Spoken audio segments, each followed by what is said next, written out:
recording when I start my meetings. Hello, Okay. Bernice. Hi there. Excuse me, I only see 5 people. Am I not seeing everybody? Must not be, because there are currently 11 participants. Right, but that's not 6 for a quorum. How many do we have on our committee left? Our quorum for our committee is 6. I've got Rob, John, Evelyn, Dave, Bernice, and Jim. Dave. Okay, I see Dave now. That's 6. Okay, I'm sorry. My screen's kind of flipping around, so I've been on the computer all day trying to fix computer problems with the Geek Squad. Oh, wasn't fun. Not the way you want to spend the day. No. Okay, so we got a quick virtual meeting instructions here. The bottom line is, if you're not speaking, it's a really good idea to make sure your microphone is muted so the rest of us can hear who is speaking. And unmute when you do have something to say. There are points where we may ask for raising hands, and you do that with the reactions button down on the bottom right on your screen. Okay. We're going to start with our welcome, introductions, updates, and public comment. I would like to welcome everyone, both committee members, county staff, and some of our distinguished elected officials, Supervisor Vasquez, to our meeting this evening. Let me see here. We'll go around with the committee and do a quick introduction of who we are. I will start. My name is Rob Wilson. I live out in Timberline, and I co-chair this effort with Brian Bates. Brian is unable to be here this evening, so you're stuck with me once again. And I'll call on folks as we go around here. John Ruggles. Okay, John Ruggles here, Planning and Zoning Commissioner for District 2. Thank you, John. Dave Browning. Dave Browning, retired Navy, retired, came here in early part of around 06, I think. So anyway, I'm very happy to be here and glad to be on this committee. Thank you, Dave. Evelyn. Where am I? There I am. Evelyn Wani, District 2, hanging in there. We appreciate it, Evelyn. Jim Clifford. Jim Clifford, District 4 Planning and Zoning Commissioner. Thank you, Jim. And Bernice. Hi, I guess I'll start my video. I'm Bernice Carver. I've lived in Flagstaff for 45 years, out in Doney Park for most of it. Probably 43 out of the 45 years in Doney Park. Been very active in the community, worked at several of the major businesses, retired now, and I volunteer a lot, and I'm very active in state and actually even national events. Anyway, I want to keep Doney Park rural, just like 86% of the people in the survey that we had last October. I want to keep the large lot sizes and the open spaces and the dark skies and the community feeling that we have, and I'll love the people that live out here. Thanks. Thank you, Bernice. And Supervisor Vasquez, would you like to say hello there? Good evening, everyone. Nice to see you. I hope everybody's well and recovering well from everything that the community has recently endured. Just want to let you know we're having another volunteer day this Saturday, so I plan to be out there with several of our community members helping with the cleanup. You know that Supervisor Begay regrets not being able to be here tonight. She had to go travel and take care of some family members. We just finished with 2 weeks of budget hearings, so I'm gonna turn my camera off after this, and I apologize. I'm a little fried, but I will be listening, and any way that I can contribute, please let me know. Thank you. I think you've earned an adult beverage or two there, Supervisor Vasquez, for 2 weeks of budget. Yes, thank you. Okay, so that's our committee. That's Supervisor Vasquez. Melissa Shaw, for those of you in the public that are joining us is our county planner who is critically helping us with all this process. And Rob, I think we need to let John introduce himself. go ahead. Well, and Monica's here too. I'm just on the phone. Oh, excellent. Thank you, Monica. Yeah.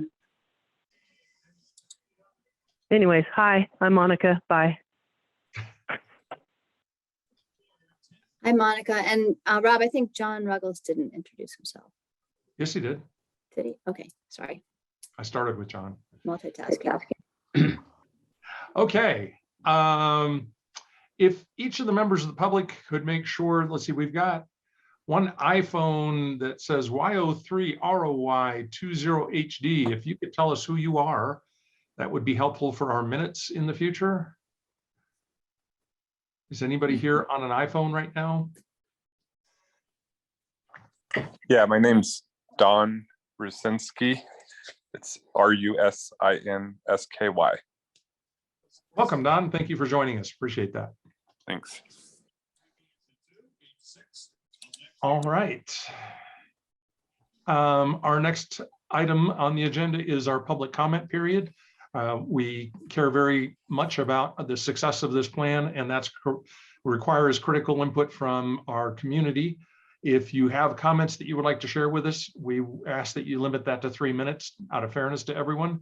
And we will have another public comment period when we wrap this meeting up this evening. So if anyone from the public that's here would like to share a thought with us, please feel free to do so. You can unmute and share that.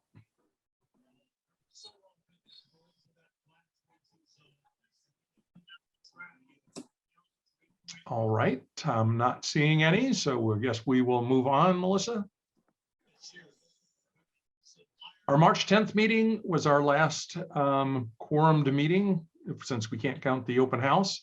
Everyone should have received the meeting minutes from that, or notes, and we would like to go ahead and approve those.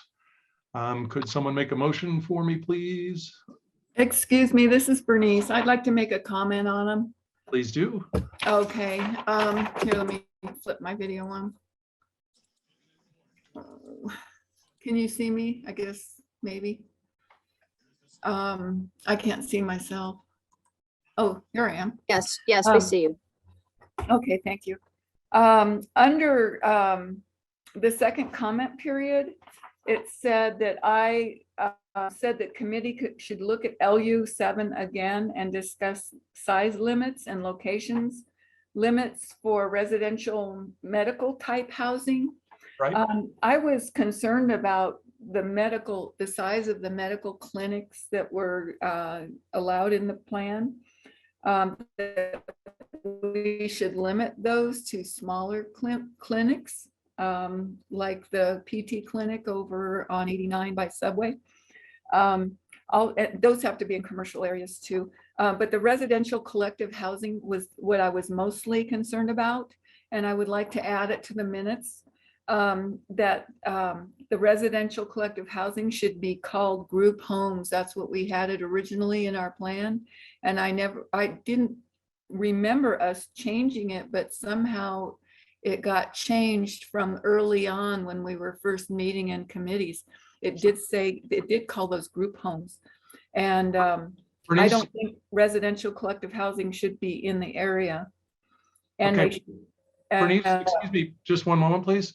What we're trying to do is make sure that our notes accurately capture what you said at that meeting. Okay, yeah, I did say that at the meeting, and I also said that we haven't addressed the size of the additional dwelling units, that they're allowed to have one per parcel now, and that they should be limited to one per parcel.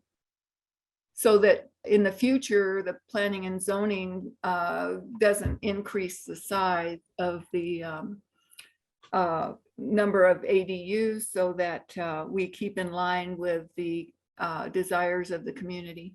Okay, Bernice, because of the scope of the changes that you're recommending here, I'm going to suggest that we pause on approving these. I'll ask that Jessica go back and take a look at the video and perhaps update that last statement on the existing notes, and we will review those at our next meeting, if that's okay with everyone on the committee. Okay, are we having more meetings? Say again? Are we having more meetings after this? I don't think we can get through what we have to go through tonight. I'm sure we will have more meetings. Okay, great. I would be very sad if this was our last meeting. I know, me too. Jessica, does that work for you? Yeah, I can do that, Rob. Thank you very much. So moving on past the minutes or the notes, meeting notes. Annexation has been a topic of discussion both amongst our committee, and there was quite a bit of discussion at our last open house about annexation that's the city of Flagstaff is currently proposing, or is currently considering, excuse me. They were originally scheduled to have reviewed and made a vote on, or had a vote on that this week, but that has been deferred. So as of right now, there is no change in the status of that property. And it is still up to the city council of the city of Flagstaff to make decisions about whether they should want to annex that piece of property. Just quick background information on the process of annexation. It's controlled by state law, and the state law says that there has to be a minimum of 300 feet of bordering property between the city and any land that they want to annex. So what that means to us here in Doney Park is, because the National Forest provides kind of a boundary between us and the city in the majority of the space, there's very little, if any, opportunity for future annexations other than in that one rural activity center.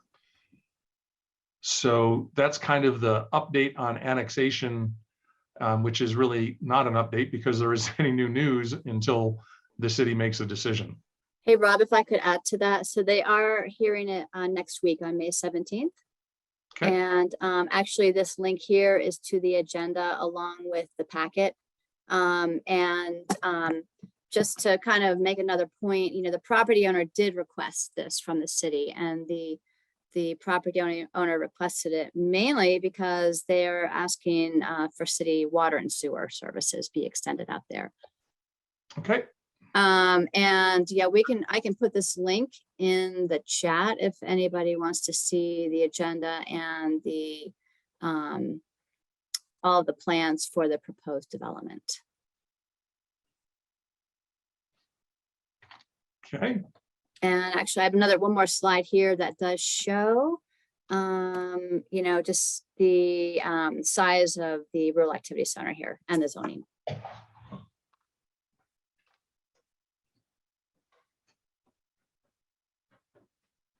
So the total rural activity center is 31 acres. All Yeah, right. and if anybody wants to look on the Arizona revised statutes, it's 9-471, and those are the rules that govern annexation processes in the state of Arizona. All right. Moving on to our next subject then. So on the 7th of April, we had our second open house. I would like to commend everyone that put all the hard work into making that happen, all the folks that were there to participate, both from our committee and the county staff, and especially our neighbors and friends from the local area who were able to show up there and make comments, and those that have been able to make comments since using the online system. Our goal this evening is to be able to review as many of those comments as possible. In the interest of efficiency, we have reviewed them in advance, and ones that we have already discussed, comments that we've received and discussed in the past, or comments that were minor typographical changes, recommendations on those kinds of things, fall into the category of things that we felt we didn't really need to spend a lot more time discussing here this evening. And so the lists that you received for our discussion this evening show 3 different categories. The one category is we have discussed it and no further discussion, no change is necessary. The second category is staff changes for those typographical type things. And then the final category is those that we're going to be reviewing this evening. And Rob, if we could back up one slide, I did have a summary of the open house, attendees and things like that. So this might be interesting to people. Excuse me, Melissa. Was I the only one that just got these yesterday afternoon? No, they weren't ready until yesterday afternoon. Yeah, So everybody got I've them. only been able to read one item that was in like 3 font, and I actually had to use a magnifying glass to read it. And I haven't had time to go over all the ones that we got. It might be good to give us a chance. Has anybody else on the committee have had a chance to read these? Because I mean, they're hundreds of pages. There is not hundreds of pages of comments. Well, not the comments, but we also got a new revised draft plan. Yeah. And I read the original that we had at the April 7th meeting, and I went through it and I marked it up. I also made online comments, and I didn't see anything that I was sent on the comments that I made. Are those the 9?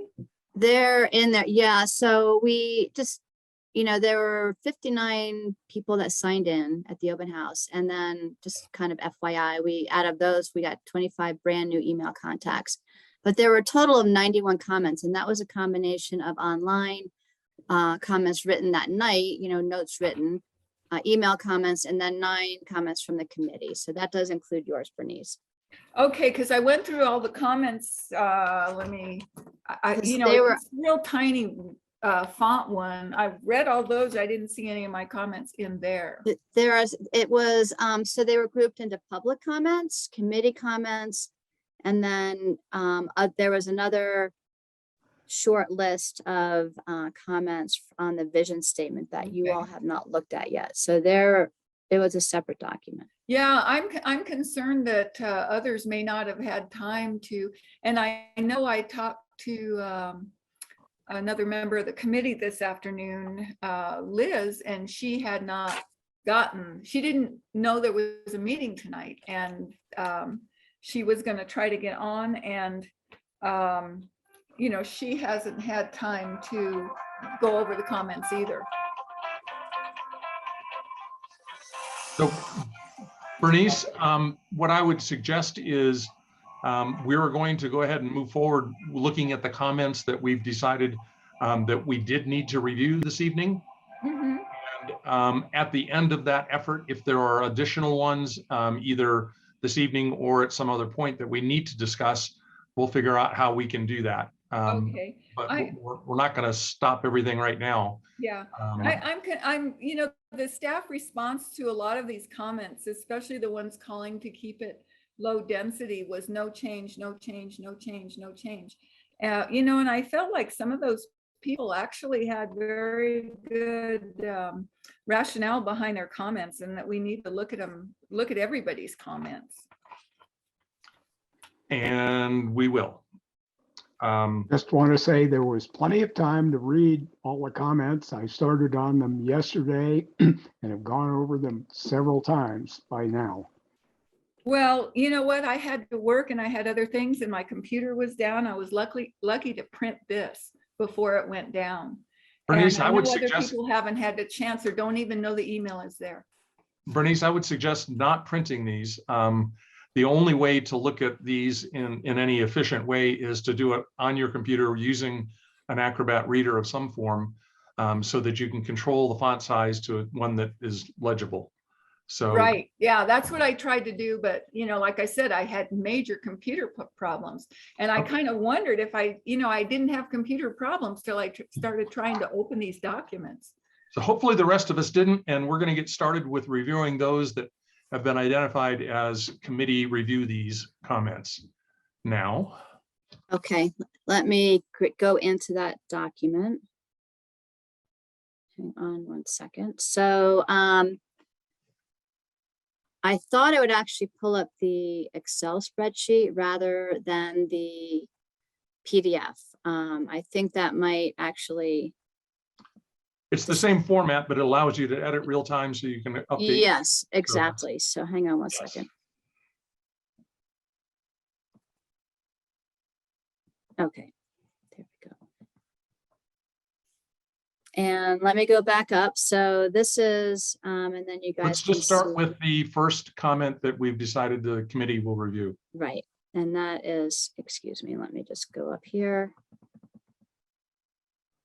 And it's in the kind of the colored pinkish tone. Okay. And could you go over a comment or move your, we don't need How to does- see the two columns on the left. So if you could cursor Yeah. the bar over there a little bit, How does that look? keep going. There we go. Okay, That's what we need to see. alrighty. Okay, so the first comment, give them more of the quality. This, yeah, relating to how we phrased protection of wildlife corridors and things like that, and expanding that slightly to the known areas of wildlife concentrations, which is the proposed change that staff has put in here. Melissa, could you also shrink columns or hide columns? Yeah, Delta let me, Foxtrot, please. I'm sorry, say that again, Rob. Hide columns D, E, and F. Yeah.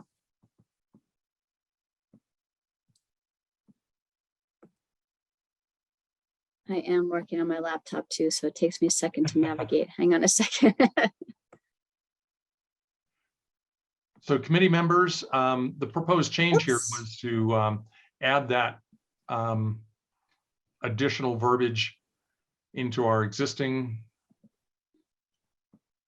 There we go. And yeah, oops, Go okay. back down to the first comment. Pardon me for being so spastic. Okay, and then, yeah, the so the red text is the mimics the track change that's in the document. Yes. Okay, I am totally lost. I've got the printout in my hand and I'm trying to make sense Okay. of this. There were lots of comments that, I mean, really relevant comments that I think we're overlooking, and they say staff change. And Bernice, changes. I mean, I'm as lost. Bernice, as I just said, I understand that you have not yet had an opportunity to, in your opinion, adequately review these. Oh, I've reviewed all of these, and as a matter of fact, the very last one is cut off. Bernice, if you'd allow me to finish, please. I had said that what we're going to do this evening is review those that have been identified for us to review. So you will have the same real-time experience as the rest of us, looking at these comments and evaluating them. Those that we have not chosen initially to discuss are not necessarily never going to be, but they probably won't be gotten to this evening. Okay? I just think that we need to have this all transparent. There is nothing not transparent about what we're doing here. Well, what I printed very, very off, clear. it said, here are my comments, and there's a colon, and then there's it didn't print out, and it wasn't on the document. We haven't Bernice, gotten to that comment. That is the very last comment on this list, Bernice, and we haven't Yes. gotten there yet.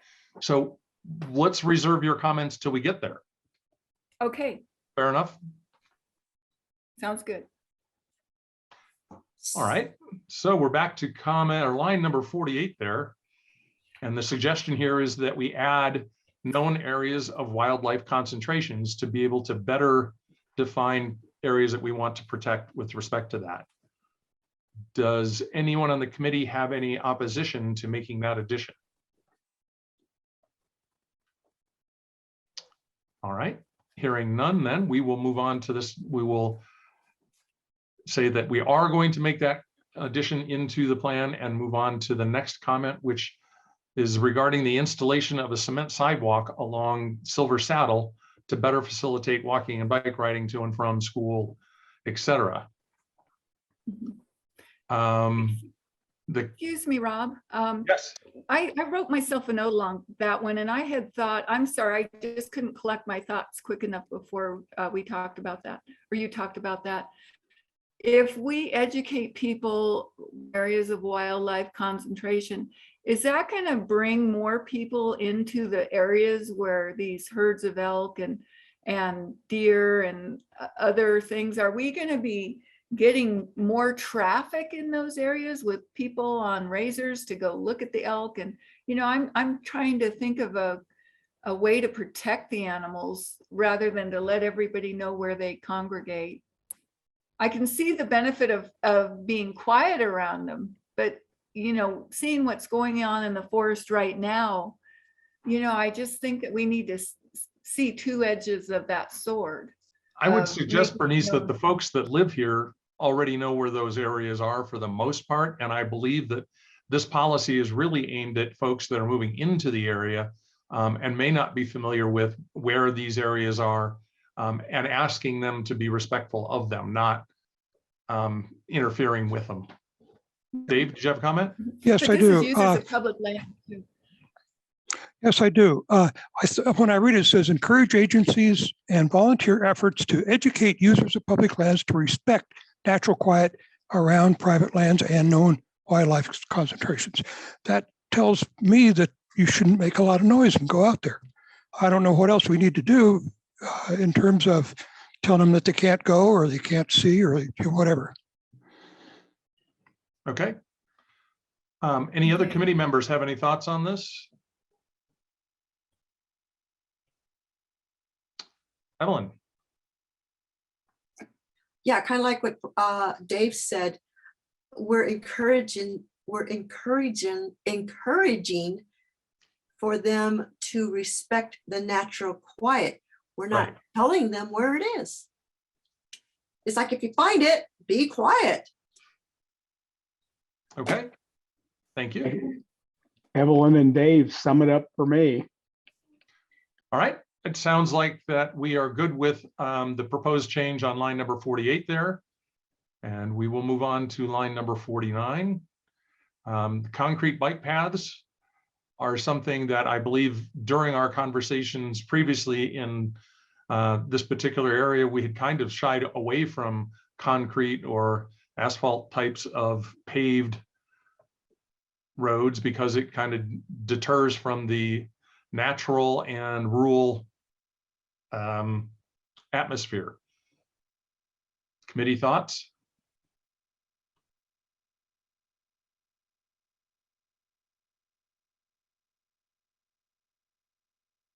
So it sounds like we don't need to make any changes to as a result of comment number 49 here, and we will move on. Comment number 50, encourages commercial. So this one's talking about maybe there is a good reason to have some additional commercial development out here if it helps to reduce unnecessary or reduce vehicle trips basically in and out of Flagstaff. I believe that's something that we have kind of talked about, but in respect to the, or out of respect to the results from the survey, which suggests that additional commercial development is not desired, we had intentionally not gone that route.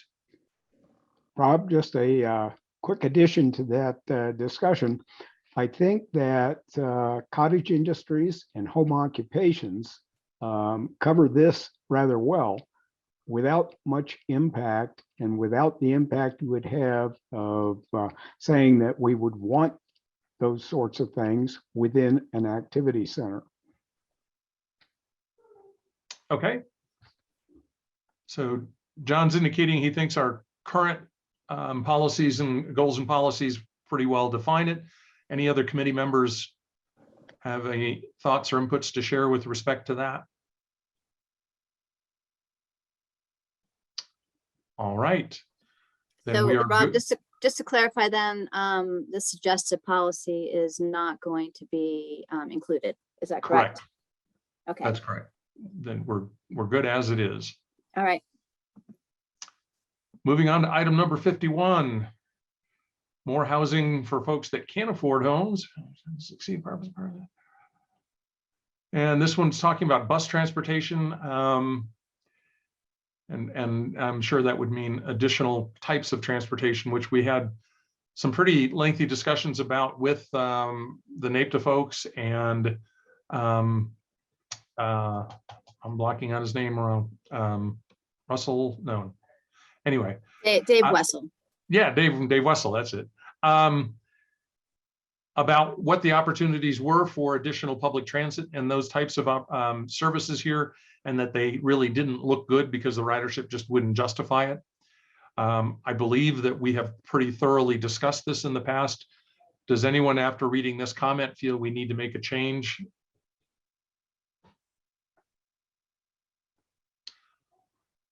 Okay. Then we will move on to comment number 52.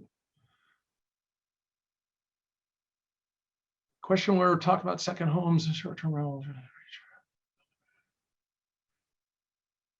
So the big picture here is development lately has tended more towards larger, more expensive homes, and the existing homes have become more expensive, while at the same time we're seeing additional use of existing homes for VRBO or vacation rental types of place, and the impacts that's having on our community is going to make it more and more difficult for the folks with less income to be able to live here in Doney.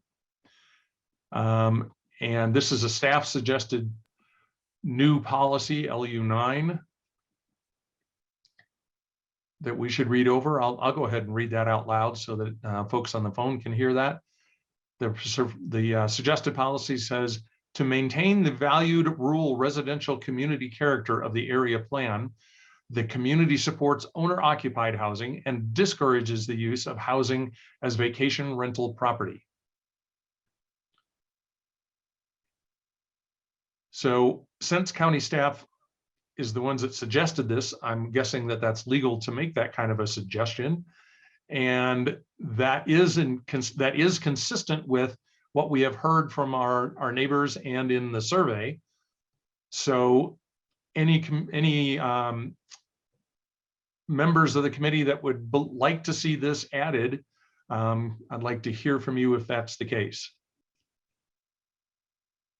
John says yes. Yes, I do too, Dave Browning. So we've got, yeah, the green check marks in the reactions block is a good way to do this. Discussion? Could we please have some discussion on this? Oh, sure, yeah. Okay, thank you. I would like to clarify that this residential community, or I'm sorry, residential collective housing is in the residential zoned areas, which is 90% of our area. And they're not confined to the activity centers or the commercial centers. So these could be on a street and, you know, they could get rather large. And I think that we should go back to the definition that we used early on in land use of group homes, because they are more definitely defined by the state of Arizona. And that's what we had originally in our area plan. And I'm not sure when it got changed in the writing when we got the new, I went back and researched it and I found where all of a sudden it was group homes and then it was changed to residential collective homes. And Yeah, I don't remember discussing that. Bernice, I don't think we did. Bernice, I believe you're looking at the next comment. We're right now on line number 52, which talks about maintaining our rural character by encouraging owner occupied and discouraging vacation rental. Oh, I'm sorry. Okay, well then I had good practice on that.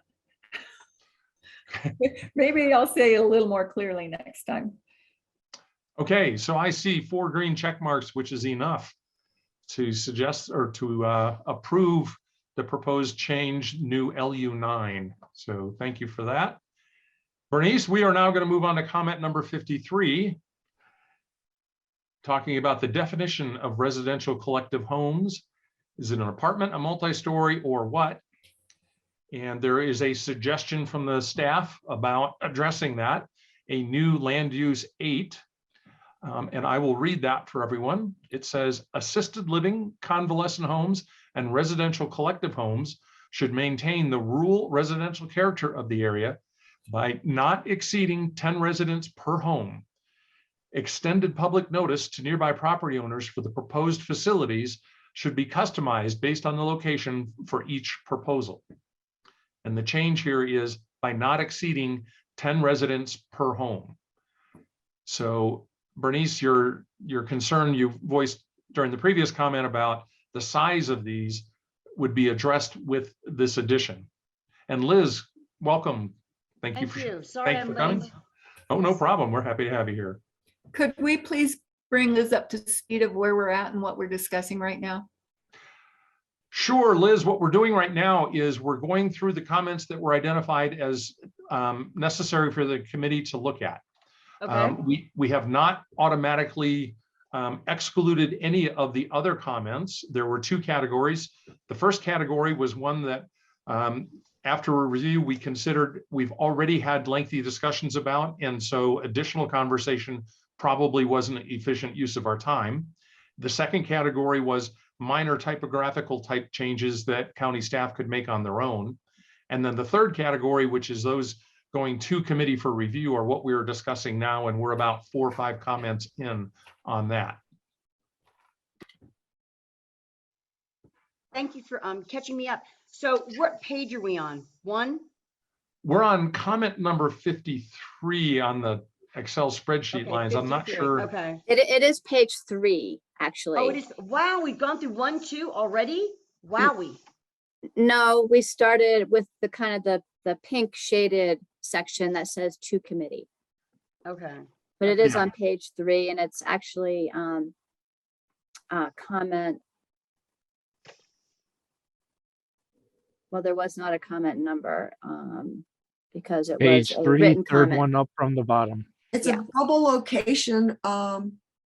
Oh, it says NA. It's right under bubble location 19. Yeah, because it was a written comment. It wasn't from the online open And it's house. on page 3. Mhm. Am I looking? I thought I had the comment sheet, the newest one you sent. Anyway, okay. So we're talking about that residential, that weird collecting housing thing that we brought up before, wasn't it? Is it residential collective housing? Is that right? Can you see the screen, Yes. Liz? Yes. And it says Okay. remove any possible collective housing. It's right. We're on the one above, number 53. Oh, Line okay. 53. Not sure what definition of residential collective housing is. And so that's what you guys said that we should be reviewing, like give them a definition, or we're just reviewing, do we want to add something to it? So Liz, what we're doing right now is the proposed revision is just to the right of that comment. It's Correct. the new text is that text that is in red, and it says by not exceeding 10 residents per home. So that would in effect limit the size of the facility because no more than 10 residents would be there. Okay. And Rob, So if I could remind everybody, they are conditional use permits. So all of those would need to go to the Planning and Zoning Commission at a public hearing. Okay, so, All those. thank you for clarifying that. Okay, because when I was going through this and we got these kind of late, it's my fault too. I should have read them when we first got them yesterday, but I had other commitments to do. But when I was reading them, there were a lot of comments I felt that really had collected this issue. So have we gone over the other ones that mentioned residential collective? Or this is the first one we have? There are several others in the categories above that mention the same kinds of words, and Okay. we're going to kind of incorporate that into this conversation because there Okay. are several comments in this pink section that cover the same topics. Okay, that's all I know, because when I was reading over it briefly this morning before I took off, I was going, wow, there's another comment on this. So either we've got to get clearer or more specific what we want, because there were a lot of, I don't know, misunderstandings or just a lot of comments on them when I was reviewing them this morning. I think the term residential collective home is something new to a lot of folks, and so there's obviously going to be concerns about exactly what does that mean. So And Rob, if I could just, again, it's a zoning ordinance term. So just to kind of point that out, the group home term is specific to group home for the disabled. Do we And have that's that? Thank you, Melissa. Okay, to the disabled. Okay, so like that we're going to do at that annex. Well, did you guys discuss the annex yet? No.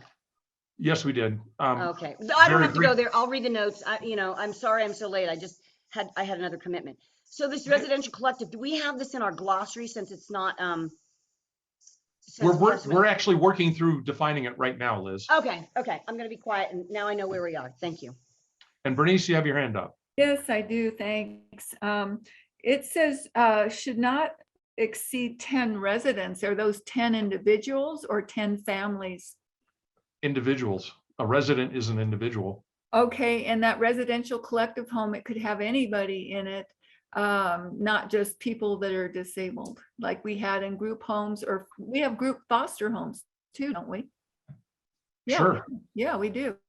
I think we should go back to the group homes for the foster kids and the disabled and not allow these 10 unit, that's 10 units for residents. And then there might be other units available for people that also live there that manage. A resident is a resident, whether they are staff or client. Okay. Well, that's good to know, but I still think this could increase density huge if they start putting these things all over in Doney Park like they do over by NAU. Okay. But it is just one building, one home. Right, one home per parcel. But what if would it be one home per parcel, or could you put 2 of these on a 10-acre parcel? Well, it's 5 of them. you could not put 5 homes on a 10-acre parcel. How many could you put? Just if it's residential zoning, it's one primary dwelling and 1 accessory. Okay, so the primary dwelling, even on 1 acre, could house 10 residents and be like a multi-unit housing. And we've gone through that over and over, that increases density. That's Bernice, that's not multi-unit housing. That's a single unit housing that has 10 residents. Well, an apartment building can be one building that has 10 apartments. But it's one home. It's just one home with 1 kitchen. One home with 1 kitchen. Should we say that then? I don't, because it is. So kind of- Melissa, is a residential collective home defined within our current zoning ordinance anywhere? It is, yes. Could Did we hear we, that? could we review that? Yeah, you're gonna need, I'm gonna need to stop sharing screen. if Sure. That would be all right. Yep. Yep. Okay. That's fine. And I see Liz, John, and Jim, I see your hands, and we will get to you here just 1 second. I think it's important at this point to get a clarification of exactly what it is we're talking about. Hang on 1 second. Thank you, Melissa.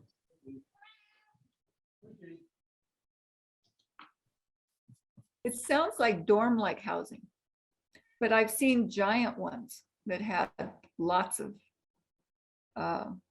units. Well, the intent is that it would fit in and look just like a large home, to fit in with the character of the neighborhood. But hang on. Bernice, this that's would why be- she's gonna find out exactly what it is, because that's what my hand was up for. I was gonna say, I want to know exactly, if we don't have it in the glossary, I want to know exactly what we're talking about, because I Okay, I'm think going it's to a very share general term. screen Thank you. again. Hang on 1 Okay. second.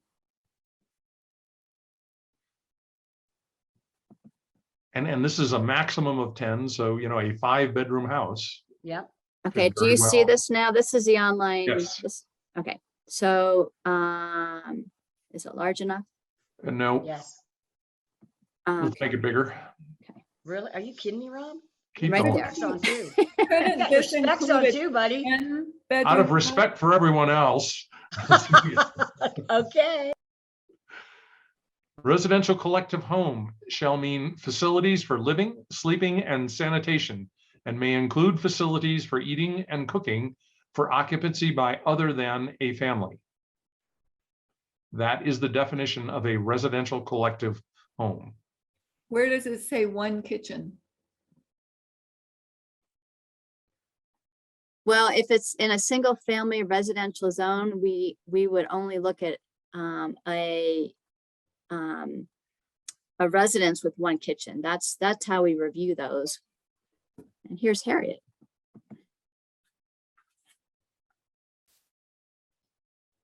Okay, so we now understand the definition.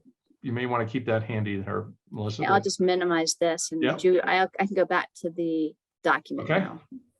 I would like to see us go back to group homes the way it was in the last area plan, because I think that these could get out of hand, the number of There- them in our communities.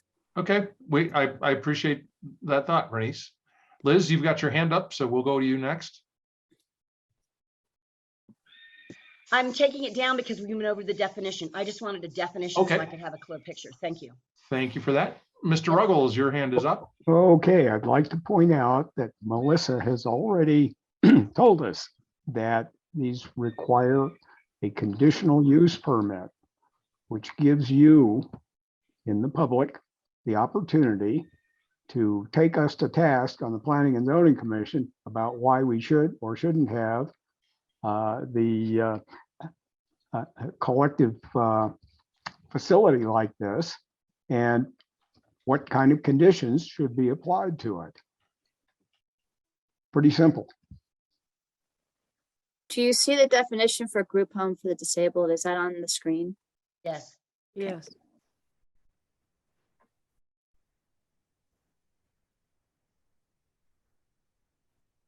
I think And we for should those go of you on back the to that. phone, go We ahead, should Bernice. Go back to that. I think we should go back to that so that these residential collective housing units don't proliferate in the area, especially with our water infrastructure. And, you know, we've got lots of dirt roads out here. The majority are dirt roads out here. We don't need extra people, Okay. you know, on private roads. Bernice, I think we've heard you'd like to go back to that. I would like to read what the definition is for those folks that are on the phone.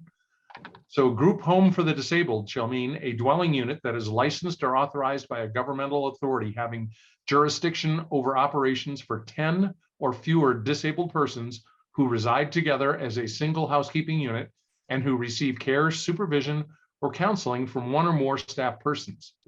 This use includes homes for the mentally ill, group care agencies, and similar residential living arrangements for disabled persons, but shall not include boarding houses, nursing homes, or other group homes not for the disabled. A facility is not a group home for the disabled unless it meets the provisions of Title VII of the Civil Rights Act of 1968 as amended by the Fair Housing Act, which hopefully we won't need to go refer to here. So that is what a group home for the disabled means. And that's very specific, obviously. Can anybody hear me? I don't know if Yes, Harriet, I saw you and I meant to welcome you. I'm sorry. Sorry, Just a minute. I can't tell you how disorganized my entire life is right now. I want to make a comment. I think that there are numbers of places in our area, and I don't know if the rest of you do know this, but I had a husband who had Alzheimer's, and I found care right here in the neighborhood. And I don't know if any of you know that, but apparently there's more than one, and they're all over the place. So we're not keeping any of them out. They're here. They're regulated. We don't notice them at all. But they certainly were a godsend to me because they were very close by and they were very discreet, very discreet. So I personally benefited by that service, and it didn't seem to disrupt the neighborhood. I'm just pitching it because I benefited from it. Thank you. Thank you, Harriet. I appreciate that. Bernice? Yes, I appreciate those places. I know quite a few of them that are here. And I know the people that run them, and I know that they're licensed and there's a lot of regulation to them. And a residential collective house is more of a boarding house, and there's less regulation. To my knowledge, I don't know if there's any licensing or not, but you know, folks in the neighborhood that have these large houses coming into their neighborhoods, they have less control than they would if it were a group home, because at least you can go, all the group homes have to be through agencies, or, you know, there's regulation and there's recourse if there's something that's, you know, needs to be addressed. But with a large residential collective home, you have, it's just like having just an apartment building there. I gotta have another question. I'm not Okay, really so sure. Liz, before that, Sorry. John has his hand up. We'll go to him next. Okay, again, I would like to reiterate the fact that they will require a conditional use permit. So saying that there is no recourse, there is no control over this type of facility is really, really not correct. And we have had several come to the Planning and Zoning Commission over the last couple of years, and they are not group homes. We have looked at them very thoroughly. We have analyzed the comments from the surrounding property owners. And as Harriet has pointed out, they're a valuable asset to the community. And of course, there's always going to be people who will do this without coming to community development and applying for the conditional use permit. And in a case, you still have recourse to do something about it. Through code enforcement. That's right. Exactly. Okay. Thank you, John. And Liz, your hand is up. Yes, I'm kind of like Bernice. I don't know what kind of, like, could we have some examples of this residential collective, like not boarding houses, but what are they again? And they're so different because the other definition we saw was just very strict and said what it was going to be and what it's not. And this is kind of like general. It's not a boarding house. It's not a shelter, right, for the homeless. What else could it be? Like, could you give me an example? Rob, do you want me to jump in? Sure.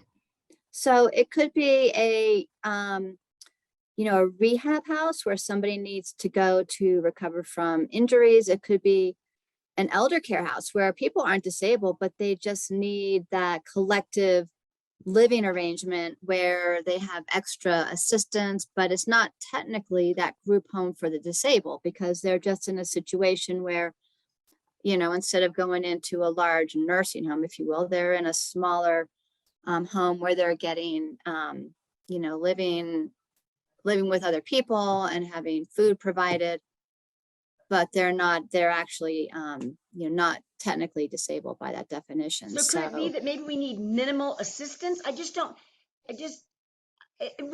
so general. It could be open to anything when I'm looking at this.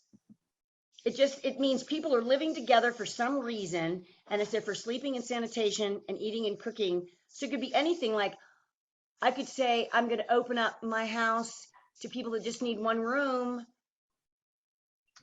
Yeah, I guess like a boarding house. I mean, it's just so general, the definition.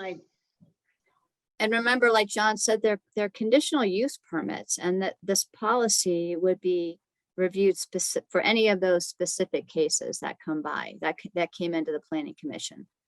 Okay. Conditional use permits. Okay. So anything assisted living, a convalescent home, or what's called a residential collective home is a conditional use. Some people that need minimal care, maybe is that. I mean, why are they perhaps no care at all? Huh? Or maybe no care at all, but just don't want a home of their own where they have to maintain and take care of everything all the time.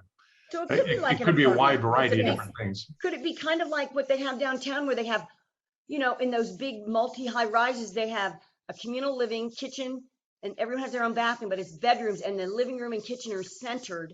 And then, you share a bedroom for yourself, but then you do everything else in this collector living room kitchen place. So that's kind of like an apartment to me. Mm-hmm.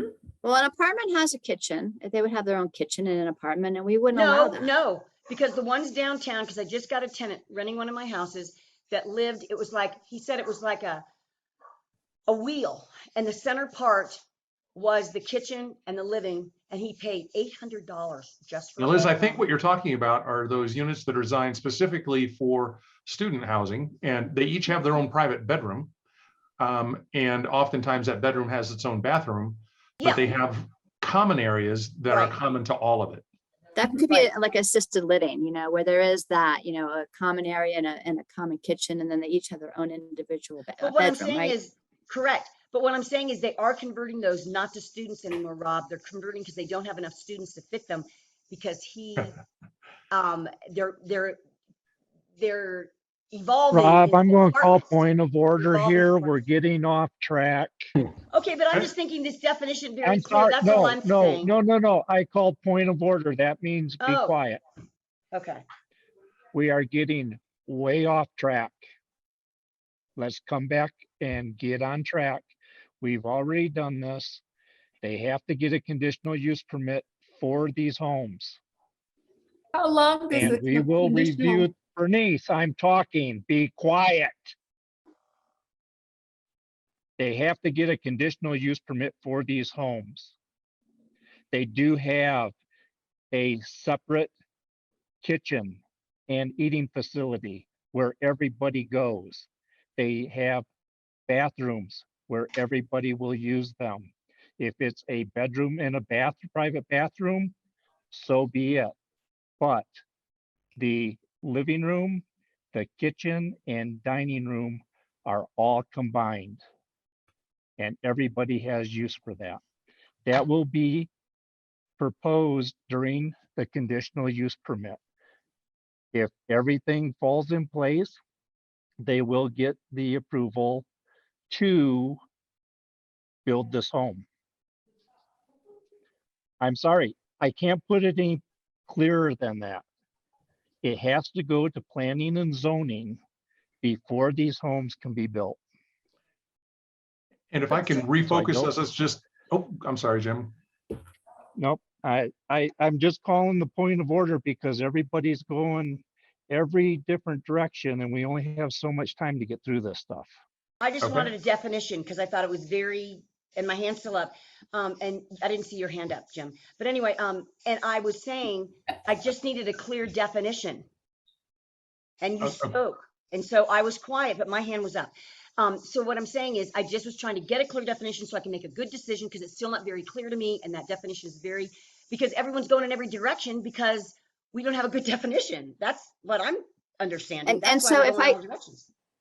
Rob, if I could jump in, and that's where this policy can help clarify by adding some parameters when the conditional use permits come up in Doney Park Timberline Fernwood. This policy will help clarify how the community wants those to look. So I'm trying to refocus us back directly to those 7 words there or whatever it is in red.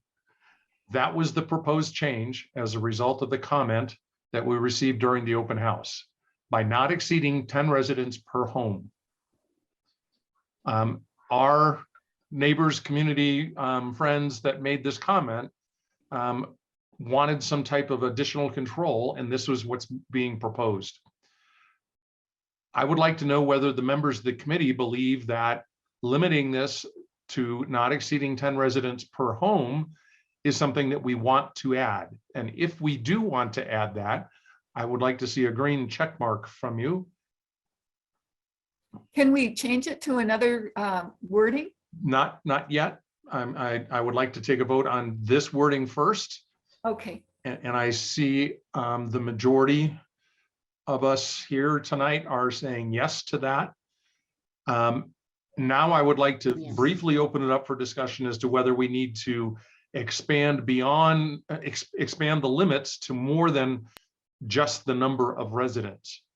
I think that trying to do that would be extremely complicated because of the variety of different circumstances we'd have to address. And I think that, as has been mentioned, we do have to rely to some degree on the Planning and Zoning Commission and the conditional use permit process to be able to address these kinds of issues. So we're going to adopt this as it is currently written, and we are now deciding whether we are going to add something more to it. Bernice, you're first. Okay, I would like to change the residential collective homes to group homes. Okay, we've That heard limits that, and what I would like to do really quickly then, so that we can move on, is take a quick vote on that.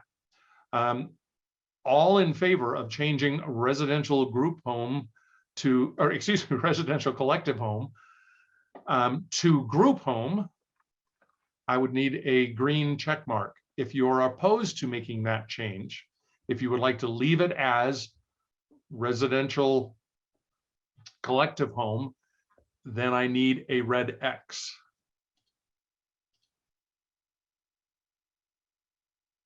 Okay, I see 5 red X's. 6. Okay. I'm sorry, I'm having trouble with my check. Did you get me as a green? Yes, ma'am. Green check? There Okay, are thank you. 2 greens and 5 reds. So You want we to put are, me as a red X, Rob? okay. It's Monica. Thank you, Monica. You'll be our tiebreaker. How's that? All right. Oh, nice. All right. So we are not going to change that definition between residential collective homes and group homes. And let's see if there is any other discussion about expanding restrictions in this particular section. Mr. Ruggles. Okay, that is something that because of the way this is worded and the fact that it does not apply to group homes, which keeps us out of hot water in terms of federal legislation, that the Planning and Zoning Commission can, in the conditions under a conditional use permit, can change that. And I doubt that anybody would want to go for a higher number, most certainly a lower number, considering the opinions expressed in our survey. I think that's enough said about that. Thank you, John. Any other comments before we move on to comment number 54 here on our list? Bernice, your hands up still? Yes, is there any way we can limit it so that they have access, not on private, unimproved roads, so that because there's going to be more traffic and more dust? Can we limit it to so that they have access on a paved road? Oh. Melissa, I'm going to defer to you on that. Is there a way to restrict these homes to only being on paved roads? You can put that in the policy and then the commission can evaluate it, because these types of homes would require at least a somewhat of a traffic statement. So that could be something that you could put in this policy. So we could add to this policy that residential collective homes should be encouraged to be placed on paved roads. Or should be. Paved, maintained county roads, yeah.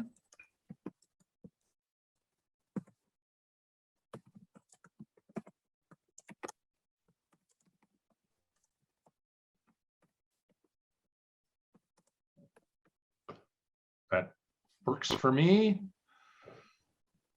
Bernice, that works? Yes, thank you. Okay, thank you. John, your hands up? Yes, you can do that. And when we have looked at these types of facilities in the past at the Planning and Zoning Commission, this is something that we have looked at quite thoroughly. One of your considerations all the time, right? Yep. Okay, Dave?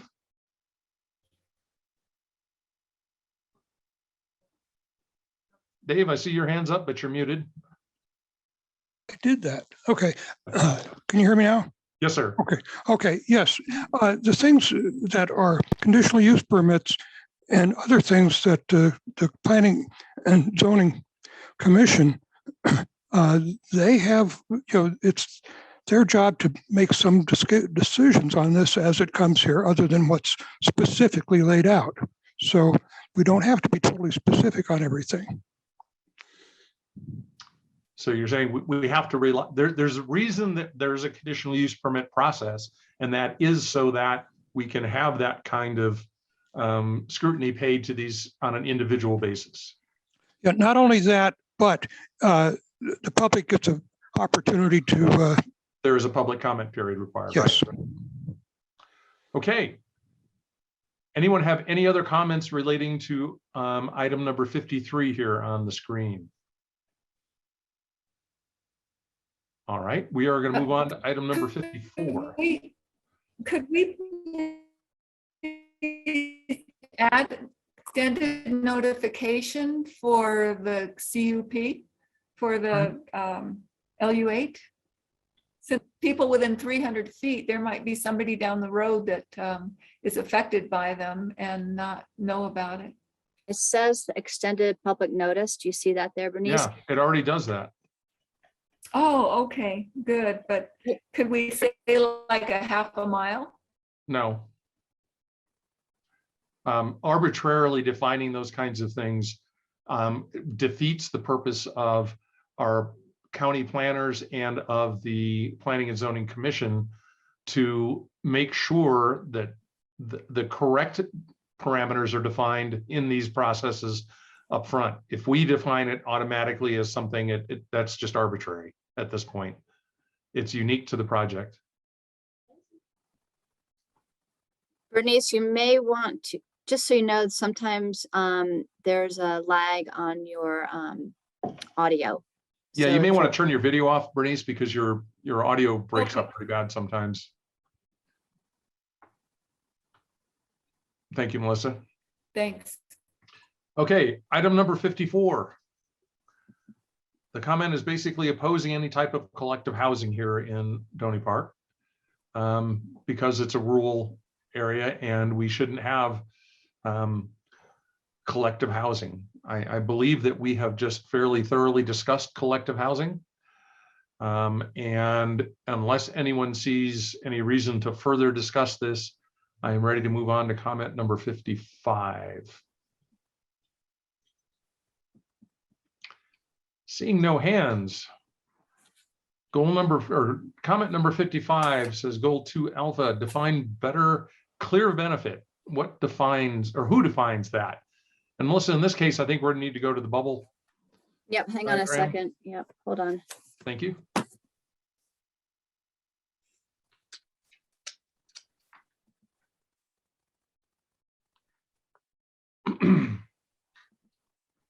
That was your comment. I was trying to unmute it. Well, thank you, Vicki. We appreciate it.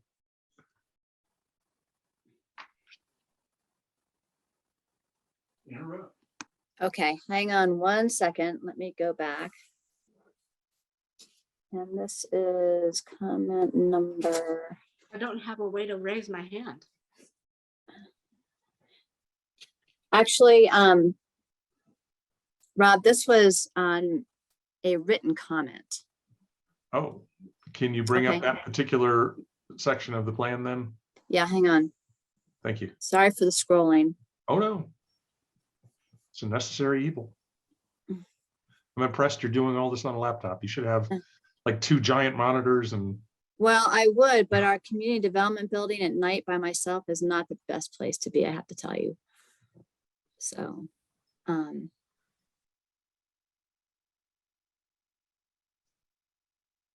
have solutions for that, but I'm not going to share them now. yeah, let's not go there.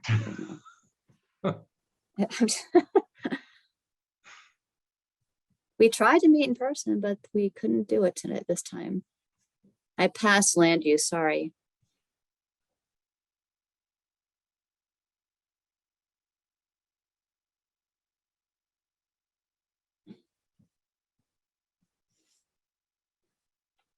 You guys wrote a long plan. It's just all the edits. Once we get rid of that, it'll be fine.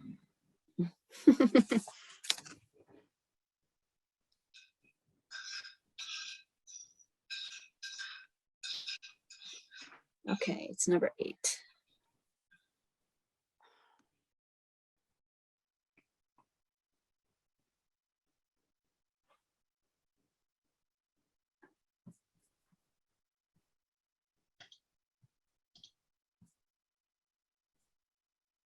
Okay, We're so looking for it, LU2, right? Yes, sorry, yes. it says refine LU2. And I'm just slow tonight. Okay. There we go. There we go. All right. I can make it bigger. Yeah, and so in this case, what they're suggesting is we revise LU2 and have it read zone changes may be considered if significant environmental, recreational, or community service benefits that align with existing community character are supported by planning area residents. Such benefits may include, next slide. Ooh. Oh, sorry. So what are you seeing the bubble document? I'm reading from the PDF so that we can. Right, but on the screen is the actual Yes. policy. Okay, Yep. good. Yeah, so it was those 2 words, clear benefit is what the confusion was, or the comment Yeah, was about. and by clear benefit, and so we're defining the clear benefit part by adding environmental, recreational, and community service benefits that align with the existing community character and are supported. Right there. So we're recognizing this comment's validity and modifying LU2 to better define what that clear benefit is. So committee members now, any thoughts on whether we should adopt the change as proposed by county staff here? Or any discussion first, I'm sorry, on this, or if there is no discussion, then we can go ahead and move forward with a quick green or red. The green would indicate you agree with the proposed changes to better define clear benefit. I have 5, 6. So by a clear majority, we are going to adopt as modified here, LU2. And we will move on to comment number 56 from Mr. Mayor, who is here tonight, I believe. Yep. Hello, Doug. And I won't be able to get this whole Right. comment on my screen unless I make it smaller. Can you minimize your ribbon up at top and that'll get rid of all the boxes up there? Yeah, I That'll think. give us a little more real estate to work with.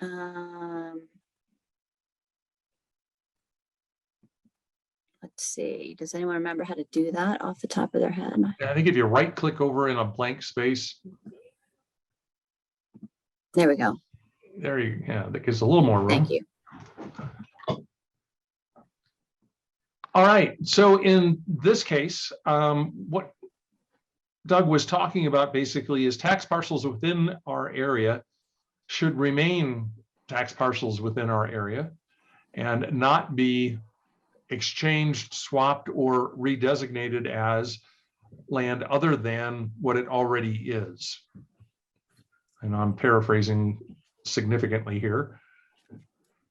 And in an effort to achieve that, Doug has proposed a new goal and a new policy, and I will read the new goal. The goal says all tax parcels located within the Doney Park Timberline Fernwood planning area whose development is subject to approval by the Coconino County Planning and Zoning Commission remain within said jurisdiction. And the policy to accomplish that goal says, if necessary, the Coconino County Board of Supervisors should appeal to the Governor of Arizona and the U.S. Secretary of Interior in opposition to efforts to remove land from said jurisdiction. So that is what Mr. Meyer is proposing. And I would like to hear comments from discussion here on this particular proposed change from our committee members. Liz has her hand up first, so please go ahead. So under this, I thought, I was talking to someone earlier today, and I thought if the Interior makes that decision, we really don't have much authority to appeal that, right? Liz, Or you're can we correct. And appeal really anything? what Mr. Meyer here is encouraging is that our county take an active role in opposing the breaking up or the dissolution of any of the properties that are currently part of our planning area. So we The can county appeal it. does That's not- what he's just asking to appeal it. If it Not needs appeal to it, be. to oppose it in the first place. Oh, okay. Because wait a minute, if necessary, the Coconino should appeal to the governor. Oh, in opposition, yeah. Right. Appeal to oppose it. Yes. So we're not appealing a decision, we're opposing the initial decision in the first place. Oh, it's not, it's more general. You're just saying we don't even want to go there. Yes, ma'am. Okay. John, go ahead. Okay, I've got to add a comment here about the process itself. I did unfortunately not have enough time to research that as well as everything else today. But that is strictly the first step in fee simple land becoming trust land. That goes to the Department of the Interior. They make the decision. The next step, really, it is not entered into by the governor, the legislature, the board of supervisors. That is up to the board, up to the Department of the Interior to evaluate it. They have published criteria for that evaluation. And after that, it gets considerably more complicated. And that is the thing that I'm not going to go into any more detail than that because I haven't had enough time to truly digest it. But that is the reason why the casino that is located almost next door to the Cardinal Stadium went to court. The state of Arizona opposed that after the Department of the Interior, under other legislation than the Gaming Act, accepted that as tribal trust land. So there's literally no input in that process other than going to the Department of the Interior and asking for public comment to be registered. That is one thing that could be requested. But I think the wording for that is rather important if you're going to put something in here like that. Going to the governor's office and the legislature and the board of supervisors is not a part of the initial part of the process. And it gets a lot more complicated than that, especially when it comes to the use of the land that goes along with that request to make fee simple land tribal trust land. I don't know if that clarifies much of anything, but anyway, It did. Thank what you. we're For me, it asking, did. what we're asking for here Yeah, we is can't do not a part of the process. Right. That's what you told me. Okay. this morning. Thank you, John. I appreciate that. Any other committee members have any thoughts they'd like to share? Bernice, your hand is up. I think timing is everything. With the one for the state of Arizona and the property, is that the property down in Glendale? Right. I'm not sure. Yes. But anyway, wasn't that made after the fact? If we Yes. had knowledge of something in the works, I really agree with this goal and this policy. If we can create the timing to be before the Department of Interior approves it. Okay. Thank you, Bernice. I appreciate that. Thank you. John, your hand's still up, or? I would very simply suggest that you take a look at one, the case that went to the Ninth Circuit Court on that and the basis for it. It is nowhere near as simple as what you have outlined. Thank you, John. Any other committee thoughts on this? Looks like Liz has her hand up now. Go ahead. Well, that's what I was trying to say from the get-go when we read this. I said, so we can appeal this? Because I thought if the Interior stated it, this was kind of like, okay, we're going to appeal to the Secretary of the Department of the Interior. Because we were just talking about that this morning, John and I, and that whole case. And I was like, why is this seems like we can't even do this. Correct? So, well, one thing you John, can do explain is it. submit public comments. They're just So- public Sorry for jumping around on the screen, but I did want to, I'm trying to get to this place because it is a US code. Oh my goodness. Okay. Sometimes Excel makes me crazy. US code right here, Okay. whatever that number is. And it's really specific about, and I guess I just have to make this smaller. I'm sorry. So we can see it. We'll believe you. Go ahead. I don't know if you can still read this, but it talks here about having to consult with Indian tribe and appropriate state and local officials. So it gets deep into the requirements to consult with the local jurisdiction as well as the state on any of these actions. I would also just, from a planning perspective, the proposed goal, it's fairly, I understand, where Mr. Myers is coming from. It's fairly, harsh language, and you may want to think about spinning it in a different direction, into the direction of where you want to go. So I didn't put it in the pink. I do have another kind of suggested wording. Let's not go there yet. Yeah. Okay. Just. So I would like to share one quick thought. I personally believe that we elect our our officials to represent us. And whether they're our county supervisors, our state representatives, or federal level, we expect them to represent our wishes and needs to those organizations that are making decisions that affect our lives. And I feel quite strongly that should these kinds of actions be intended for property within the Doney Park planning area, that I would want those elected representatives to advocate on our behalf. And to me, this policy and goal asks our elected representatives to do just that. So I personally see this as a fundamental part of their job, not just something that we should be in our area plan. And it looks like the order of hands here is Liz, you're first. Oh, no, I already got answered. Okay, Bernice. I think you hit it on the head that we expect them to represent us and provide political input to protect our area and our county. And I think adding this goal in here and this policy would make it easier for them to do that. And I think this would just be more political input. I agree with Doug 100%. And I think the people that answered the survey would appreciate this too. And I think the majority of the residents in this county would appreciate it. Thank you, Bernice. John? Yeah, just one thing to note. There are 3 separate pieces of federal statute or legislation that deal with this.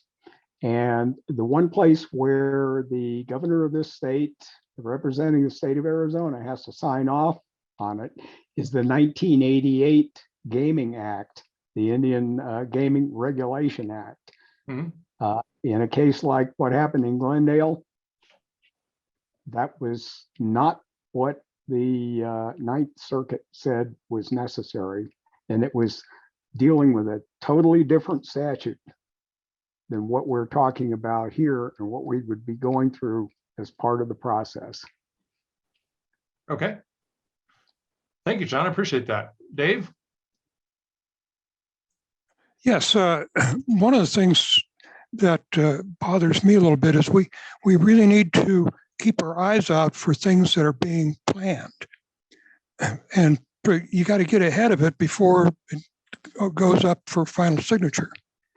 And make the objections as soon as people understand that there's something going on that they're not wanting to have happen. Okay. Thank you, Dave. Any other committee comments on this? I would like just one really quick on that. The Gaming Act of 1988. One of the provisions of that is that land that is off reservation, that is transferred to tribal trust land, may not be done solely for the purpose of establishing gaming on that property. And that is the thing that led to that lawsuit over the casino in Glendale. Thank you, John. Bernice? You're muted. There you go. Muted, I'm sorry. I remember when Twin Arrows became transferred from Coconino County into the Navajo Reservation. I don't know of anybody that knew what that was going to be. And I think Dave Browning hit it on the head that, that you have to know about these things before they're going to happen. And I think who better to know about these things than the County Board of Supervisors. And that by representing us, that's information that they will have to help with our community and help keep our county intact. And this isn't just about gaming land. It could be other, transfers also. But, thank you, Bernice. Thank you. And with that, I am going to propose a vote. I would like to have those that are in favor of adopting the new goal and policy as defined in this comment, show me a green thumb or check, excuse me, and those that are opposed to adopting this, a red X. Okay, I'm confused. Are we talking about adopting Doug Meyer's goal and policy, or are we talking about? Yes, yes, Doug oh, Meyer's goal and policy. Okay, thank you.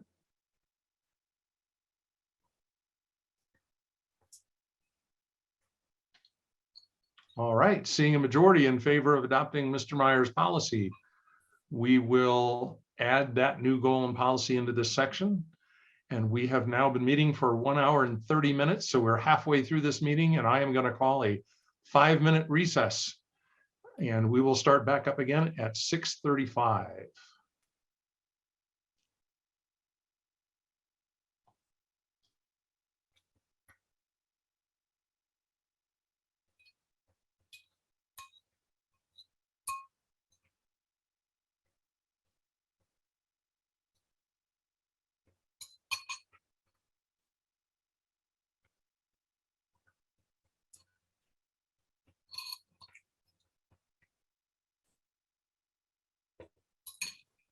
Melissa?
Hey, everybody, I said 6:35, not 6:36.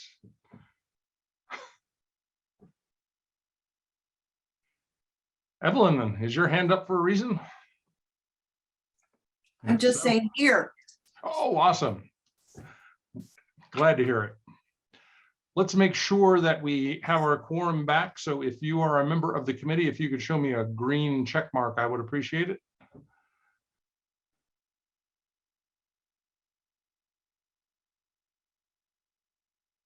Excellent. Harriet, do we have you back? And Monica, am I safe to assume you're here?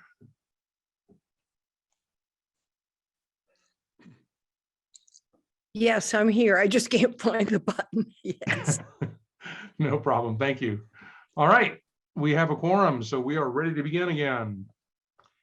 We have just completed item, let's see, 57? No, we are starting on item 57. Right. Is that correct, Melissa? Yes, 57. Excellent. All right. So this comment is relating to the use of off-road vehicles and dirt bikes and the dust that creates and whether there's anything in our area plan that we can do to address that. I know that on a couple of occasions we have discussed this in committee, and basically the decision or the resolution was that there are existing rules and regulations to some degree, but there are also limits. And bottom line is this is a code enforcement and noise is a law enforcement kind of an issue, not an area plan issue. Unless anyone here this evening believes we need to further discuss this, I think we can probably move on to item number 58.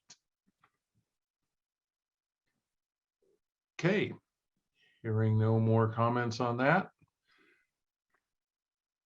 This one is relating to use of native vegetation when revegetating following building and things like that as a way of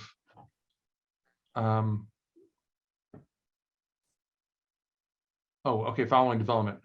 I know that for commercial development, this is required. There is a proposal from the county here, staff saying residents are encouraged to use drought tolerant native plants in landscaping on private property. I know that in the condition or in the commercial section of this, it actually even refers you to, I believe, the list produced by the Arboretum of native plants that are good to use here. The proposed change, does anyone is up for discussion now? Any thoughts from members of the committee about incorporating this change?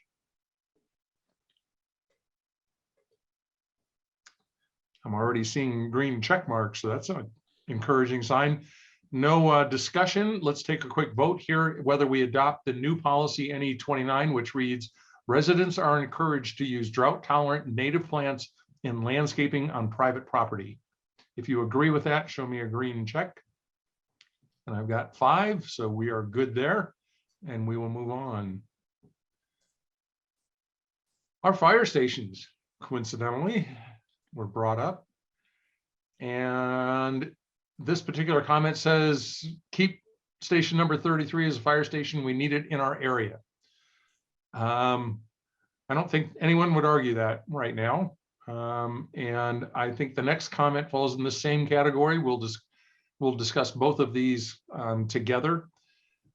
But this area plan isn't the place to address that. That's something we need to address with our fire board, our elected fire board, and the decisions that they make are going to determine whether or not we lose any stations or not. So my proposal is that we, Harriet, go ahead. You're muted, Harriet. Sorry. Is there some procedure? Yeah, I do want us certainly to take action here, having been surrounded by fire and the neighbor being burned down. I'm very, very interested in this. And what is the procedure for us to have a voice in this? I strongly want to make sure where we have our voices heard on this. The excuse me, the Summit Fire Department is run by a board. And that board is elected by us. I believe there are 4 or 5 members of it. They have public meetings and they are publicly just under, normal public meeting laws. They're posted. I believe they're doing them virtually right now. And that is the place that we need to make sure our voices are heard, because those are the people that are making the decision as to whether or not stations will close and that type of, those decisions are being made by. Does that help? Yes. I don't ever know when the meetings are. I don't know who's on the commission. I don't know who the big kahuna is or any of those things. So is there some way that we have to go online and find them? Maybe Jessica could do a little background checking for us while we're talking here. And if you could just post a link in the comments to the Summit Fire Board. Yeah, I can do that, Rob. I got that up right now. Okay, thank you. Nice, thank you. Rob, John, you had your hand up? Yeah, I would suggest to Harriet, she has our email address, that she email us. My wife, Marilyn, has been to the board meetings. The last one, she was the only member of the public to show up, and believe me, has been a very good representative about this topic for everyone in Doney Park. So you can get that data online, send us an email. Marilyn will be happy to respond to you and fill you in on who, what, when, and where. Excellent. And the link is in the chat right now. And if you go right into, well, don't go into it during this meeting, but later go into the link and then you'll see their very first banner there is the East Side Restructure Operational Pilot Public Info. That's what they're calling it, this East Side Restructure Pilot. Yep, that's the website. Just as a, go ahead, Liz. I'm sorry, I didn't raise my hand. That website was up there for the fire department, but now it's gone. It's in the chat. It's in the chat. Okay, I heard you said that, but I don't know how to open the chat, and I just was gonna. On the bottom of your screen, there should be some icons. One of them says chat. If you click on that, it'll open up a new box or new window on the right-hand side of your screen.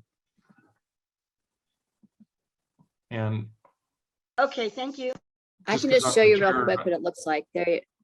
So do you see that? This is what it looks like. That's right okay. This is off topic here now. Yeah. We need to let's stay on our topic here. As important as that is. Thank you. I see it. Thank you. I will add one more important thing. This is why it's important to vote down ballot. We need to pay attention to who we're electing in these positions because they're making those decisions.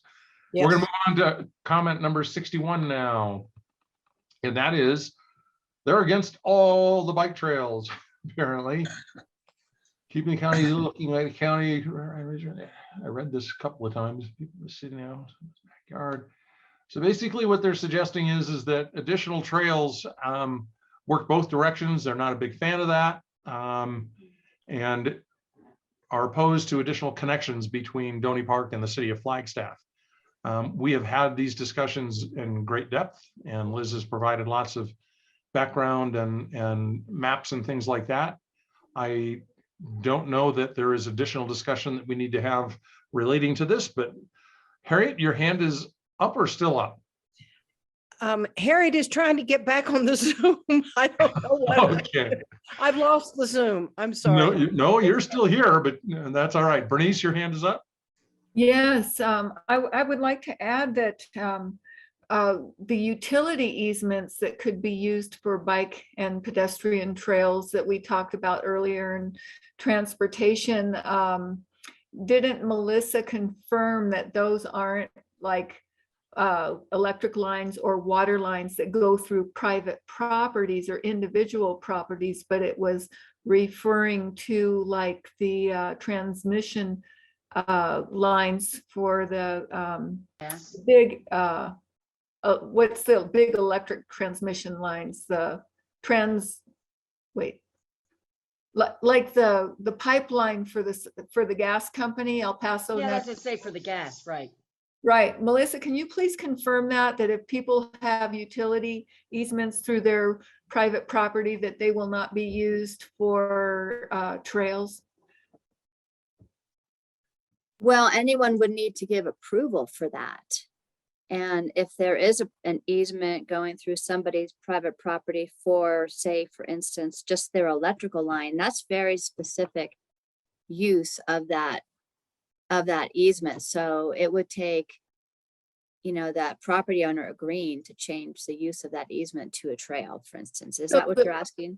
So yes, or water, like Doney Park has. Yeah, right. I mean, that's a very specific use. You can't use that for anything other than what it's written for. Right. So does the property owner have some recourse to not use it as a trail? They have all the authority. They can say no.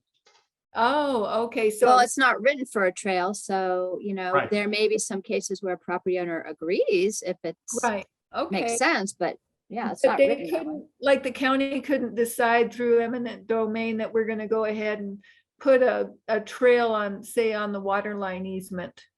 Eminent domain is completely different than what we're talking about here. Okay, but couldn't they use eminent domain on a utility line then? No, I mean, that wouldn't be, the county wouldn't have any authority over, for instance, Doney Park water lines. Oh, okay. All right, and Liz, your hand is up. Yeah, I was just saying to clear that up. There's only one place that I know that the trails could possibly push on easements, because these trails through Flag Initiative, the MEDL, all of them are on public land, except the one that doesn't, but I don't think it could ever happen, just for that reason, Bernice. It's the Rio de Flag to connect with Futz, and that runs through right the Rio de Flag through Doney Park, and it's through all personal easements. And I personally said that's never going to pass. That's not even a good bike path. But anyway, it is in our plan that could be proposed, but it would never go, because it's every single part of that Rio de Flag is on personal property. Easement, and their fence goes right up to the Rio de Flag, and it wouldn't happen. But all the rest of the trails that I'm aware of, they're not even assuming that people want those trails, because we've tried it before years ago in the 2010 one. So that was a good question, but it's pretty safeguarded. It's not going to happen. So this comment and the following comment are basically very similar. And I would like to take a vote now at this point and ask whether we agree that no change is recommended. If you agree no change is recommended, I would like to see a green check mark.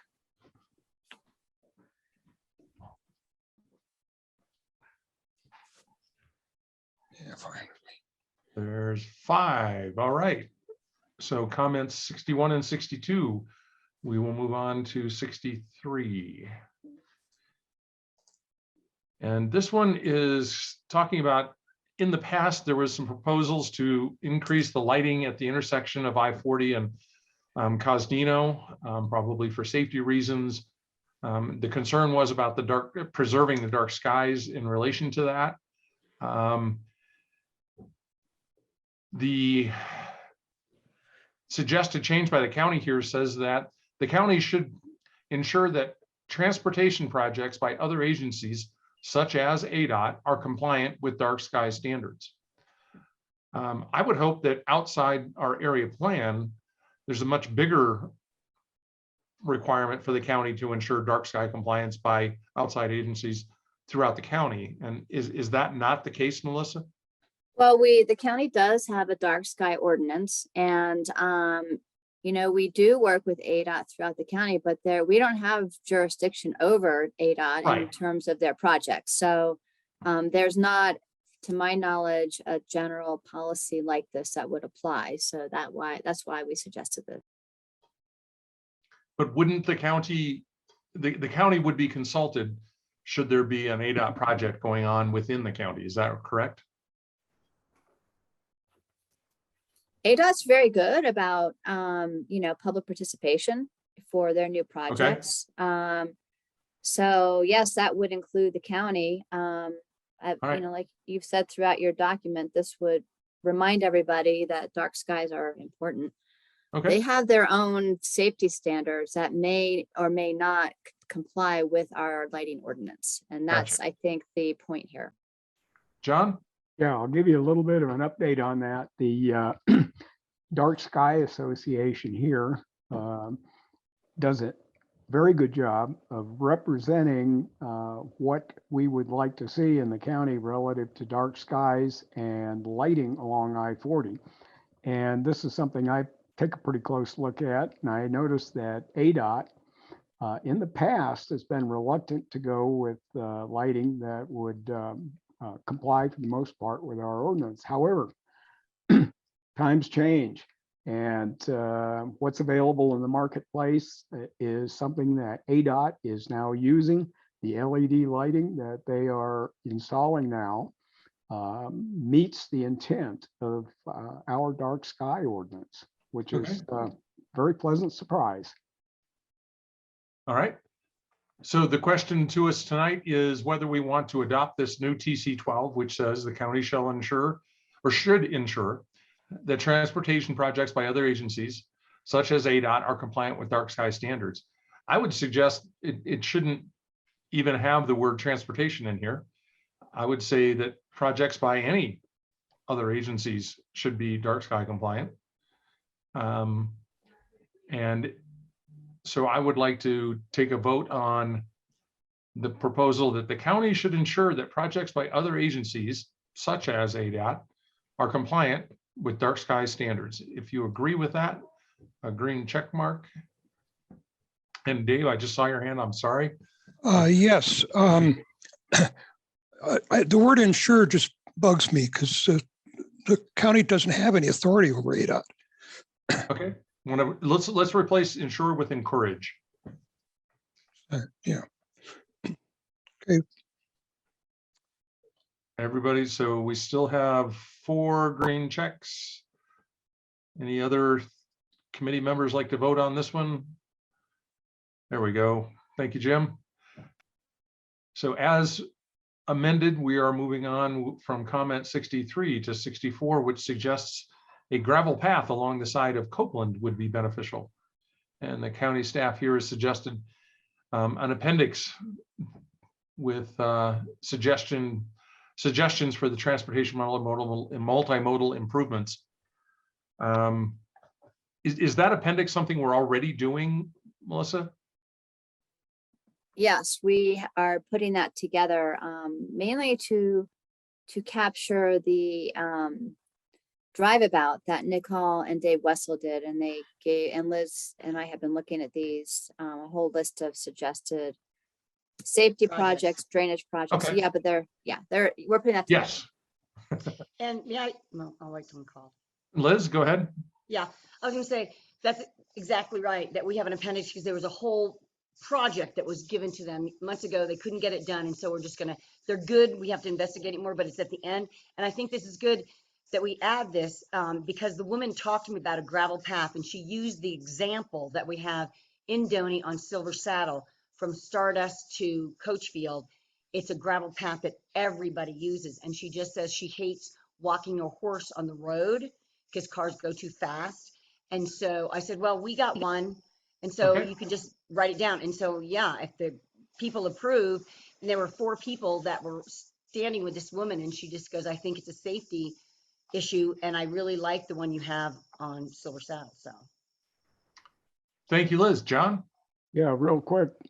I think something like that, we should have wording that encourages the people to consider that. However, I'd have to say that if you take a look at how much the one that parallels Campbell is used and has been used since its inception, that is just about, yeah, you got it, 0. So consider it, yeah, but boy, I'll tell you what, you do something like that, it would also affect drainage along Copeland considerably also. If something were in place like that, so.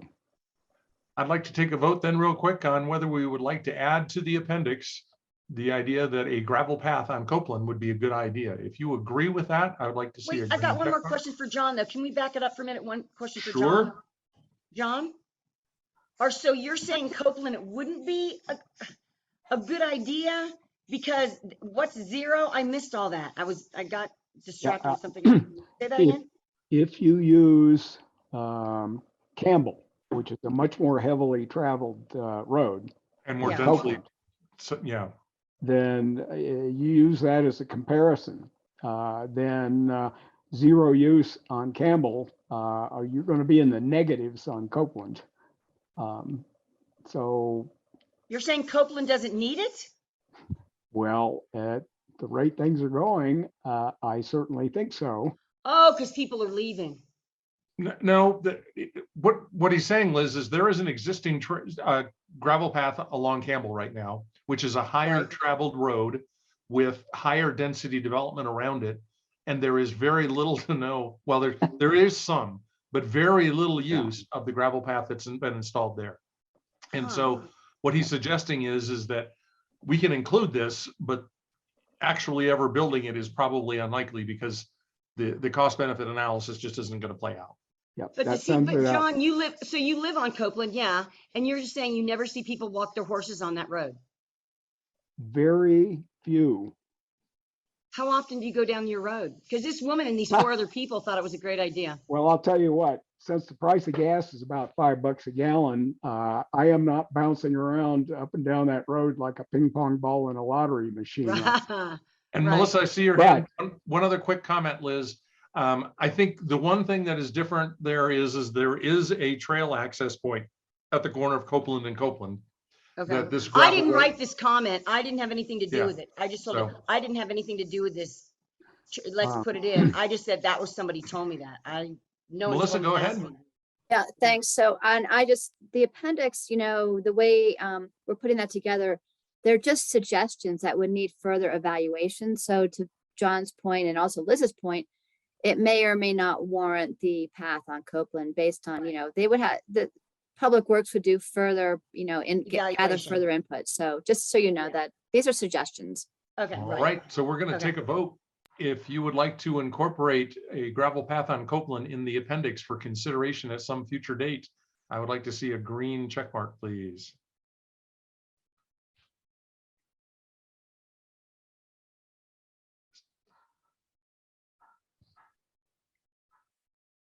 Three, four. So we have 4 opposed and 2 in favor. Let me get one more vote so we have a clear. Bernice or Jim. Okay, Jim is in favor. Liz is in favor. Bernice is in favor. So we're 3 to 4 right now. It's not saying we're going to do it. We're just going to consider Yeah, it. If is someone Monica still made the here? comment. Okay. Evaluate it. I just want to make Yes, sure. evaluate it, right. I just want to make sure the residents want it. All right. So right Well, now that's why we're going to evaluate it, right? yeah. Oh. This is just for consideration at a Okay. future date. So right now we're at 4-3. Any other? Everybody voted that's a committee member? Yes, they have. All right. So we will add this as into the appendix for consideration at a future date. Okay. The next comment asked, what is electric mobility technology? And the county has proposed better defining exactly what electric mobility technology is.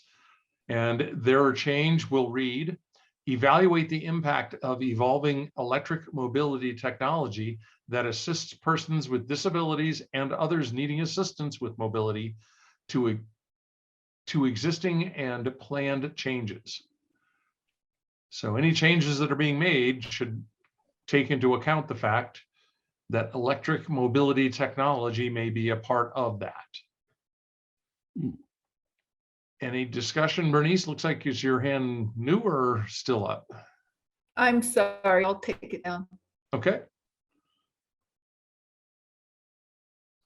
Looks like we're getting some votes in favor of this already. So unless there's some further discussion on this, I would like to see a green check mark for those that agree with adding the text as is indicated here. We've got 4 in favor. 5. Okay, we are adopting the revised TC9 Delta as listed here and moving on to comment number 68. Those evil planners put words like cross section into our area plan And Sorry. none of us know what that means. Wait a minute, some of us do. And a couple of people have said, why can't we define what a cross section is? And what the county has proposed, our staff has proposed doing here is revising TC9 alpha and adding, it will read, be flexible and include customized street, trail, sidewalk, etc. cross-section diagrams that are supported by area residents.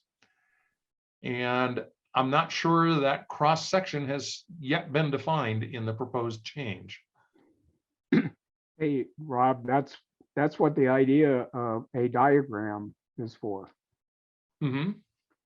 Just like we have in the definitions for lighting, diagrams to help define these things. So we can either modify TC9 alpha or add cross-section to our glossary. Think of it as a cut through or a sideways diagram. Right. Yeah. You slice through a cake, a rolled cake, and then, you see the interior. That's the cross section. Right. So Liz, go ahead. I don't know. I don't get that visionary stuff. I like just a black and white definition. I can't see. I mean, I know what a cross section is, but I understand if somebody doesn't understand it, sometimes words, maybe pictures speak louder than words, but I think words would be, I don't like this definition that's written here. Well, So I don't know, maybe we should revise it. I guess we got to get a vote on. The state of Arizona has a policy dealing with multimodal transportation. And in that, along with the Planning Association, the traffic planners, they have a multiplicity of diagrams that will give anybody a good picture of what a cross section means. The way they use figures with bicycles and pedestrians in those diagrams. In our very multimodal, in our multimodal? May I finish, please? I'm sorry. The simplest diagram that is used by the state of Arizona in their policy document would be quite sufficient. And just remember, picture's worth 1,000 words. I don't think that's changed much. So it's in the state of Arizona. Now, can I ask you a question, John? Of course. Okay, so you're saying not in our multimodal, in the state's multimodal? Because I haven't seen diagrams. In the one that the state has, that the state of Arizona came up with in 2012. Okay. Yes. And okay. I haven't seen that. Okay. Thank you. Because it wasn't on in ours. And that's what I was just asking you. I haven't seen that, but okay. If you'd like about 140 pages of PDF, I could send that to you. No, I can just look it up and find it myself. Could I jump in real quick? So just to clarify, Melissa, let's let Evelyn, she's had her hand up here for a minute. I just was wondering if it means 3-dimensional. They're not 3-dimensional, they're 2-dimensional, but it's gonna get you, actually, our multimodal plan does have multiple cross sections in it. And I was just gonna clarify that this 9A, the 9 part of the 9A is the active transportation master plan should, and then it's got the sub bullets under it. Let me see if I can pull this up though. Be flexible and include customized cross-section diagrams. I don't get that. So basically, we want them to detail out, we're gonna excavate to X level, and then we're gonna add so much AB underneath that, and then we're gonna put something on top of that, and the finished surface will be this. That's it, Rob, and also specific to the area or the county, whatever. Yeah. Just like you said. Okay. So I think we've had a pretty good discussion on this. Let's take a vote, and I would like to suggest that we not just make this county change, but also add this to the glossary and make that what we're voting on here. The definition we'll leave up to the county to define. I'm sure they can do that better than we can here real time. So if you're in favor of that, could I see a green check mark from you, please? I still have a question. Yes, ma'am. Is cross section kind of like when you see the Grand Canyon layers? Yes, that's exactly. Ah, that's, now I get it. Water has revealed a cross section for us. All right, we see 5 green check marks for that, so we are in favor, and we're going to move on from 66 and 67 to the best question of them all. Question number 68. How the heck are we going to pay for all of this? And the good news is, being wannabe bureaucrats that we are this evening, we don't have to answer that question. We are only defining what our visions are, and we're leaving it up to others to figure out where that funding comes from. If you believe that no change is recommended or is needed here, I would like to see a green check mark, please. I see 3, 4, where's 4, 5? All right, we're moving on. We certainly understand the cost, and I appreciate the comment more than you probably guessed, but not what we can fix here. Finally, oh no, that was okay. I just need that was what it made to make 89 is okay. So this is talking about overall safety on 89 and whether there shouldn't be better enforcement to control speed limits and things like that because of the risks associated with driving on Highway 89. And the county has proposed a new policy, TC 34, and that policy reads, the county is encouraged to work with ADOT to consider if Highway 89 from Townsend, Winona to Sunset Crater should be designated as a safety corridor. There's a typo in there, sorry. Yeah. And based on the severity of the accidents and the accident rates that we're seeing, I would suggest this is probably a very good recommendation. And if you agree with that and can show me a green check mark, we won't have to discuss it a whole lot. So I see 4, 5, 6. All right. Thank you, committee. We agree with TC 34 as proposed here, and we're going to move on to comment number 70. Which is an interesting phenomenon that's happening that not everyone would be familiar with. And they're talking about commercial traffic leaving I-40 at the Winona Bridge to get to Highway 89 versus on Townsend Winona Road versus getting off at Country Club and getting on 89 there because it saves them miles and time. That certainly is happening. I think it probably has always happened ever since that exit's there. I guess I understand the concern, but I don't know what could be possibly done about that. And so let's open this up for some discussion here. Does anyone believe that we need to add a policy or a goal relating to commercial traffic on Highway 89, or excuse me, on Townsend Winona Road? Rob, I do have one thing that I do wish we could raise, and I don't know where, but the trucks, I don't know, this is general, but I have noticed that the trucks are using those exits and using our roads as shortcuts. And Sure. I do think that there could be perhaps a state transit authority that we could ask to tell those truck drivers to get off our streets. I had an attack of PTSD. I'm not kidding you. I have PTSD. I got trapped by a whole bunch of those trucks around me on a side street. And I literally went into a panic attack. I'm still now sort of recovering. But it's a personal, problem of mine, but it's a frightening thing to be on our little narrow streets with 15 trucks around you. I think it's inappropriate, and that our city ought to talk to the state about keeping those trucks off our city streets. I truly do think that. Thank you, Harriet. Evelyn, you're next. Yeah, couldn't we write, excuse me, couldn't we write something about suggest to ADOT that they put a sign up at the Winona exit, Townsend Winona exit that says no commercial vehicles or no commercial trucks, because I know I've seen those like over bridges and such.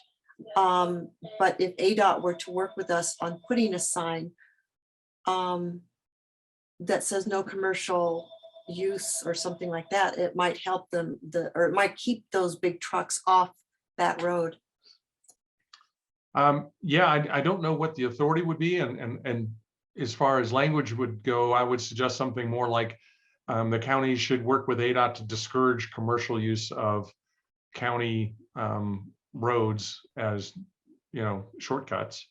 And it's a hazard. It's literally a hazard. They're so big and our roads are not prepared for mile after mile of them trucking through town and on the side roads. It's And it's a good point too, that, the maintenance of those roads increases significantly with high volumes of commercial semi-traffic on it. So Bernice, you're up next. Okay, I bike on Townsend Winona Road, and Brave woman. there's a lot of people that really like that road. I know people that come from in town and different places, I mean, from long treks, and they say that Townsend Winona is one of the most beautiful roads. Those trucks also have a lot of, with the trees around both sides of Townsend Winona, there's a lot of exhaust that hangs in them. And sometimes in the morning, it's just like being behind, being at a truck stop. And I think for the safety of the people on the road, for the local traffic, the kids going to school at Cromer, and we do have a terrible lot of accidents on Townsend Winona Road as it is. And I think your suggestion, Rob, is a really good one. Okay. Mr. Browning. Yes, I agree. It's, I'm not sure that the area plan is the right place to do it, but it certainly wouldn't hurt anything to put something in that says the county ought to go to ADOT and say, hey, let's talk about this problem. Thank you, Dave. Ms. Baldwin. Oh, she took her hand I down. put my hand down, but the thing is, can't they do something like signs that say trucks of certain weights, because it's bad for the road too, and that would get away from the big trucks. But I guess we just need further investigation in that, because you see all the time, no trucks over so many pounds. I think that's why saying discourage is the best way to do it, because I don't know what the best way to do it is, whether it be weight or size or length, Okay. or Okay. what they're hauling. If it's uranium, I don't know. Right, with Melissa? no cover. Yeah. Okay. Right. So just what Liz was saying, I think I need to bring this to the attention of Public Works. They'll have a lot more information about, commercial truck use on that road. And then the other question I had was, has Townsend Winona been designated, to follow up on Bernice's comment about it being a beautiful road, being designated as a scenic route? Do you know? Because that might be something to think about, and that could be a petition to ADOT. Perfect. I think it has something to do with Route 66. It is. Well, it yeah. is the old Route 66 alignment, but is it an officially designated scenic road? You mean Townsend Winona? Mm. And it's also the route, the bike route, the continental bike route. Remember, we got that. Mhm, There's right. a sign to put up there too. Melissa, let's Yeah. add that to the new policy, which is also to explore designating this as a scenic route, because that will provide additional protections. And Jim, you're up next. I would highly discourage doing this because we have commercial properties out on Loop Road in our industrial area. In an They have area heavy that's zoned truck for it, right? Yeah. that is zoned for it. If we tell them they can no longer use Townsend Winona Road, how are they going to run their business? You're tying people's hands behind their backs. Yep. We have lots of businesses out there. We have the LP gas vehicles, trucks that bring in propane to Loop Road. We have other vehicles that gas that runs from Winona to our fuel stations in town, go Right. down Towns in Winona. I don't think this is a good idea to cut Towns in Winona off, because you're going to cut a lot of our commercial operators, people that run the boats. They have Yeah. semis that take the boats to the river. They are off the Towns in Winona Road. You're cutting their access off. This is not a good place to put this, because we're going to lose a lot of tax base. Melissa, because let's they will move rephrase. out. Yeah, let's rephrase this and say non-local traffic. Yeah, I'd say add some alternative there, or Let's encourage. just use non-local. Because we don't want to stop local traffic. We just want to stop non-local traffic. That is a great idea. Good job. By non-local. Non-local. Yeah. And looks like Melissa's the only one with her hand up, and I bet that's just a. Because I need to stop that. All right, we have proposed a new policy here, and I would like to take a vote on that. If you agree with this new policy as is displayed currently, I'd like to see a green check mark. I've got 3, 4. Jim's got his hand up. Jim, please feel free. Don't agree with this. Okay. We have a lot of truck drivers that live in Doney Park who bring their trucks home. That's local. No, it's not. They're over the road truck drivers. Their emblems on the side of their trucks are for companies that are outside of Flagstaff. Yeah. Well, I would call that local, but okay. Yeah, I get where you're coming from, Jim. Yeah, I understand. Yeah, that's why I say this is a bad policy. This is a very bad policy. No offense, but we're tying people's hands and saying you can't do this. Okay. And I don't think it's right. Well, they've So- also got to be considerate of the place where they live and the people they live with. So if they can find some way to be a little more considerate with their own behavior, then maybe we would not be so objectionable. Okay, so are we going to tell people that they can not drive their cars down Towns and Winona Road 3 days out of the week because people are using it on bicycles? Jim, I Is think that we're getting a little off topic there. No. All right. They are considerate. They're commercial drivers. They are considerate. They're Okay. using the routes that are designed for them. All right. Do you Evelyn? think having this So- like to discourage use of county roads Melissa, as let's not shortcuts? change anything yet. Yeah, I'm just highlighting leave it that right where it stuff. is. Evelyn? Now, what if we say something like thoroughfare, where they can't go purposely like as a shortcut? If they have business, then it's okay. But if they're using it as a shortcut, then it's not what we want. I mean, if they're needed, then they're needed. If there's a commercial that needs to have the trucks come through, or if it's a truck driver that's doing it, that's, it's not like they're just going straight through. They're doing their business. Okay. And that's kind of what I was trying to get at with, I agree with you with the local versus not. So, yeah. John, you're up next. Oh, John saying, just as I call it, you're dropping your hands. I'm out in the shop and the compressor is drowning everything out. All right. All right, so we've had some additional discussion. I would like to again propose a vote on this new policy as it is currently written. I'm going to read that for folks that may not be on online. The county is encouraged to work with ADOT to discourage use of county roads as shortcuts, e.g. Towns in Winona. by non-local commercial trucks and explore designating Townsend Winona as a scenic roadway. If you are in favor of that policy, I would like to see a green check mark. If you are opposed to it, a red X. So we're 3-3 right now.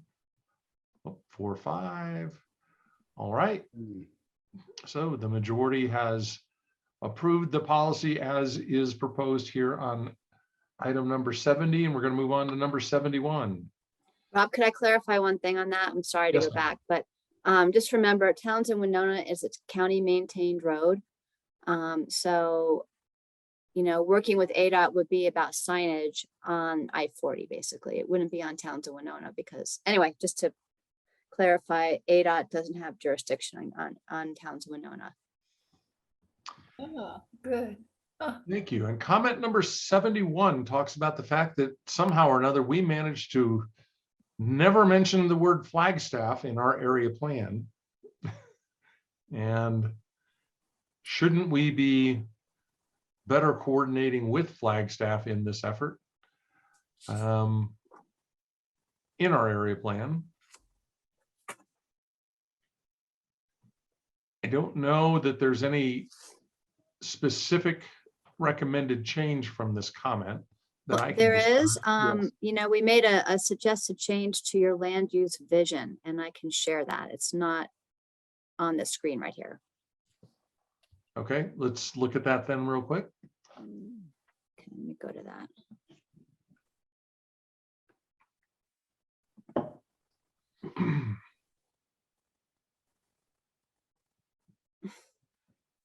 Sorry, I've Bernice and lost my John, agenda. you both have your hands up. Is that residual or? My hand is up for a good reason here. All right. I And think Rob, you have a yes. the comments that Melissa is proposing are quite appropriate, very simply because we have a regional plan that also encompasses part of Doney Park as well as the greater Flagstaff area all the way out to Camp Navajo and other areas well beyond the limits of the city of Flagstaff. Mm-hmm. So the idea is that this is a coordinated effort between the city and the county.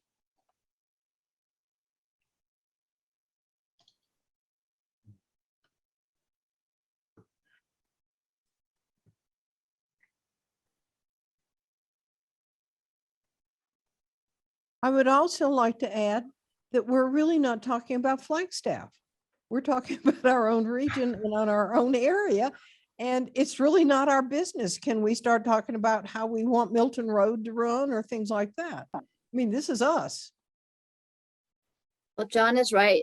So remember, Doney Park Timberline Fernwood is part of the planning area for the Flagstaff Regional Plan. And so here's a suggested edit to the vision for your land use growth and development.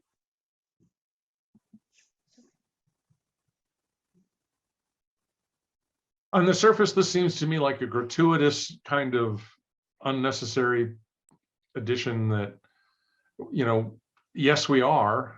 But as Harriet just mentioned, we're not Flagstaff. And the fact that we've gotten to this point in the area plan and haven't decided we needed to use the word Flagstaff in it yet suggests to me that it's okay that we're not Flagstaff. But we could promise not to try to regulate them and maybe they'd be great. Harriet, I love that. Maybe we should add a new policy that we are not going to try and impose our rural character on the city of Flagstaff. There you go. If so many of us could restrain themselves in that fashion, we could Yes, all right. operate so much better. Hey, I've got some hands up here. So Bernice, your hand has been up, I think. Is that still? Nope. John, go ahead. Again, as the red text shows, it's simply a recognition that we are not living in a vacuum out here. The plans, area plan, the regional plan, and the comprehensive plan all overlap in one way or the other. And it's simply a recognition of that fact. That's all, no more. It's not an we're not acquiescing anything to the city of Flagstaff by saying that. It's simple recognition of fact in my book. That's it. Okay. And Mr. Browning, please share.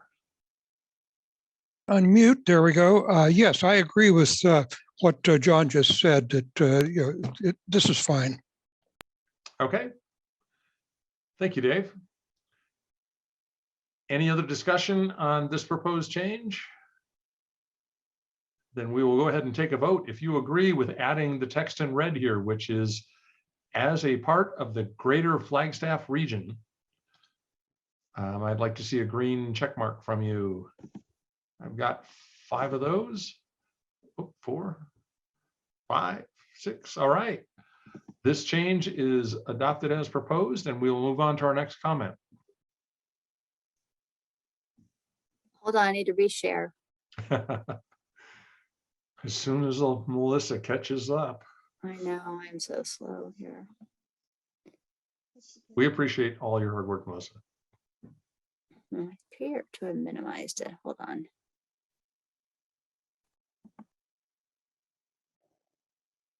Here we go. Okay. There you go, Rob. So on your number 72. All right.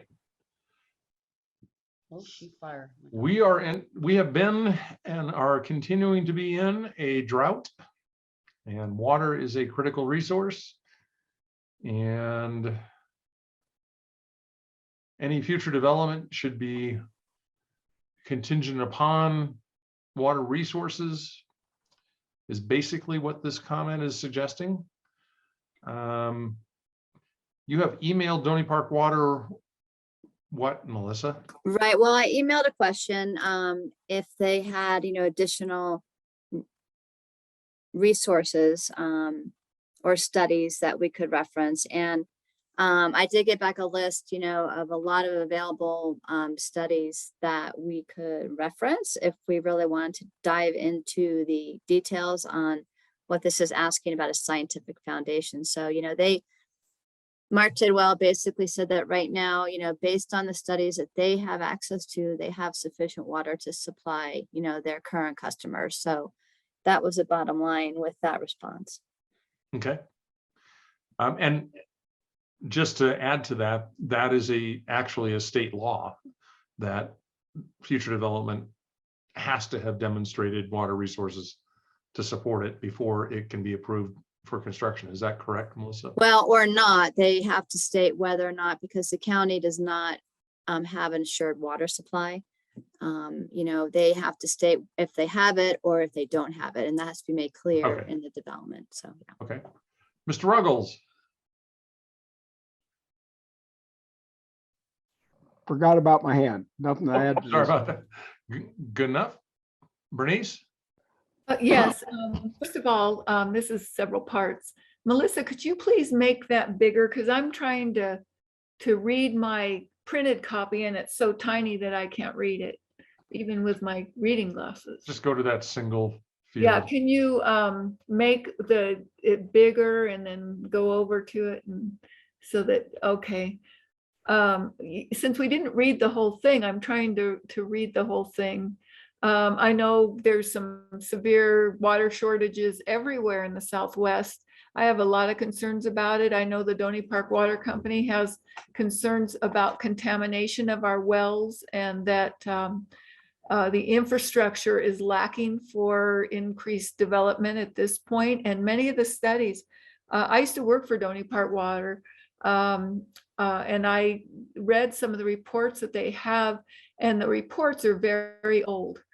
A lot of the reports they have were done even before we entered the drought stages. And next year they're going to be doing an engineering study and to try to determine if the infrastructure, what infrastructure there is and what it can handle. And the thing that I'm mostly concerned about is if we have development and we get a few of those larger residences, like the residential collective housing, if we get a lot more residents out here, they're going to be using a lot more water. and that the people that are upstream from the water source will lose the pressure to their homes and properties. So, that's something that next year, when that water report comes out for the infrastructure, that is going to be very interesting. And I'm also concerned about people, their water rates out here just becoming prohibitive to living out here, because we're going to need so much more infrastructure and possibly more treatment of the water, because as the number of residents in an area increases, so do the demands from ADEQ and the EPA as far as testing and allowable contaminants. So, and obviously the contaminants may go up if we get more people out here. And they are going up now because they've had to close down the Mountain View Ranchos well because of nitrates. So got a lot of concerns about the high water usage. And, like the residential housing, I think that needs to be limited even further so that we don't get so many of those, and they will be good water users. And I'm also concerned that they will be used as rentals, short-term rentals or VRBOs. So Bernice, I appreciate your concerns, but what we need to know here is, what are you recommending? Are you recommending we adopt what a part of what is suggested here? The second to last sentence, I strongly recommend. Is that what you're suggesting we adopt, or what do you want us to take away from what you're saying? I think that we do need to have the County Board of Supervisors and the county staff work with federal agencies who evaluate the extent and capacity. Okay, and, thank you. Useful life of the aquifer. Okay.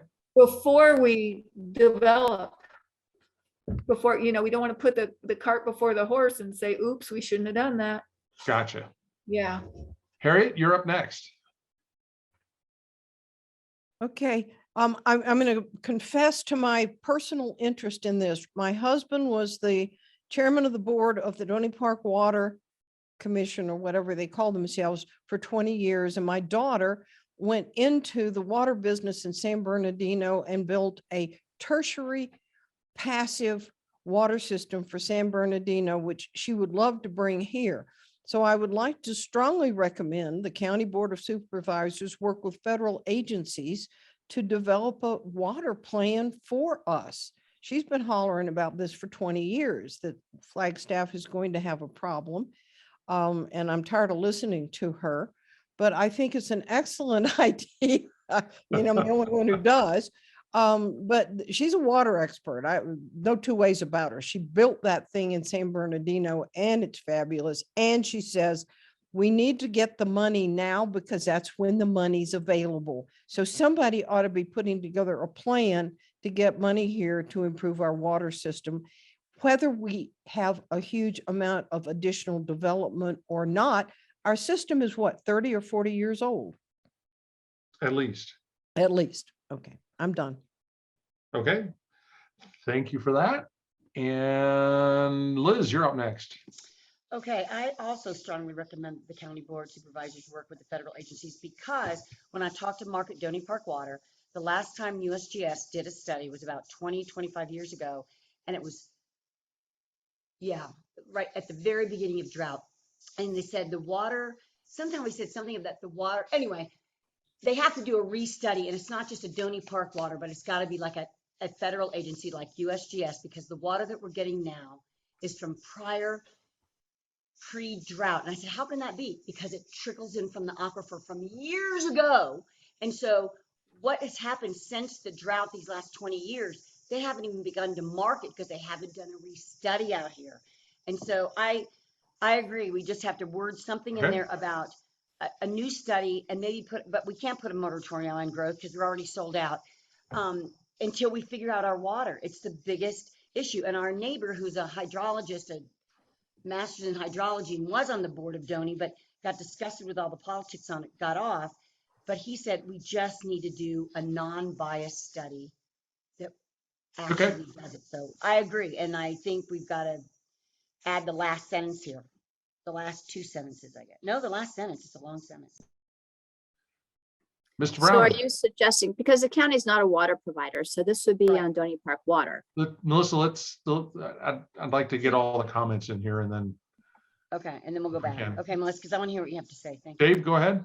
I only have a nit, and that is that we're specifying working with federal agencies.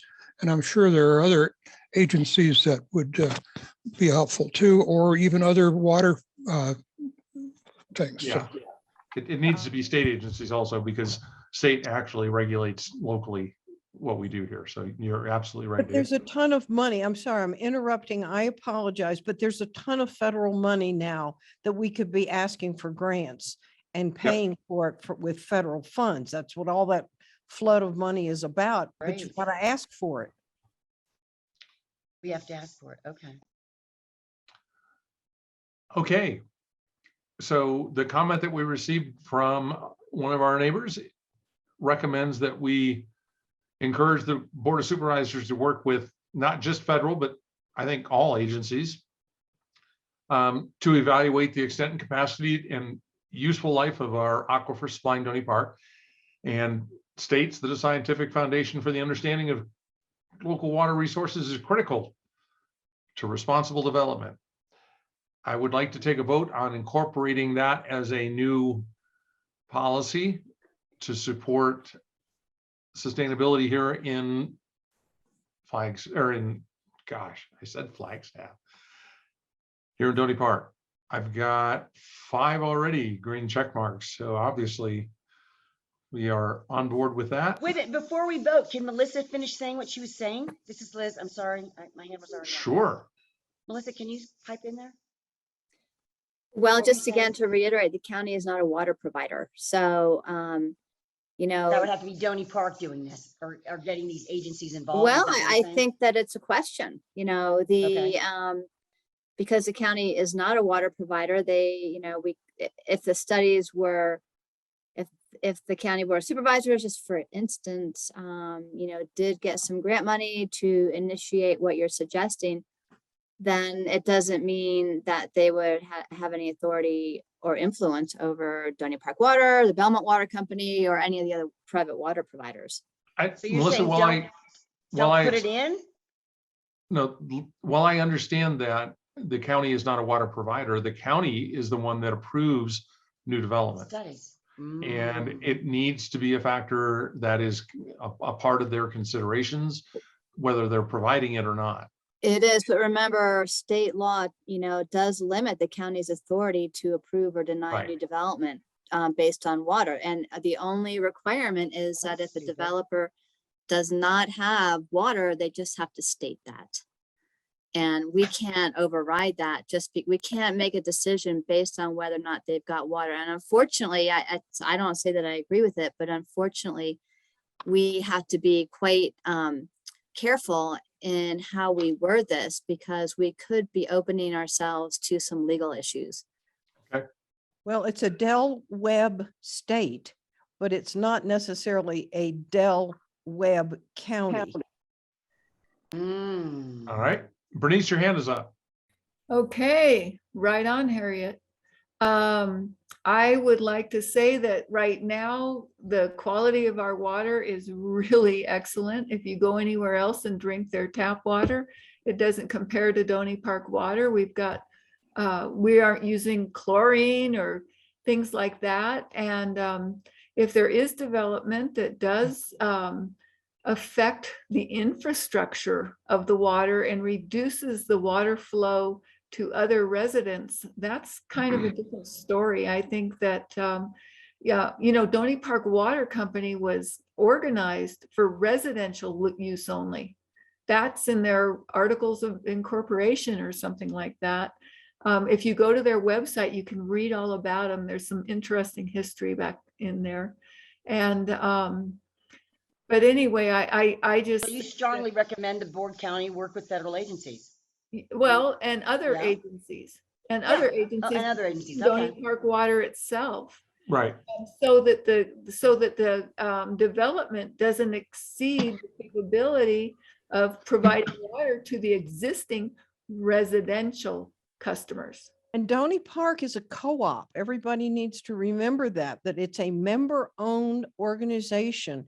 And it should be encouraged to look at other sources to cope with the future. I don't know what they do now, obviously, but it's a co-op. It's not a government agency of any kind, so it can change its own corporate structure and abilities, but we need to press them to do that.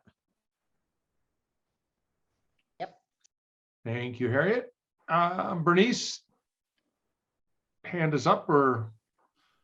I was just saying that we really need to be careful with development that exceeds our capability to provide water, and not just that, but other public services like fire and police and you know, we don't, and medical, whatever it takes, roads, everything.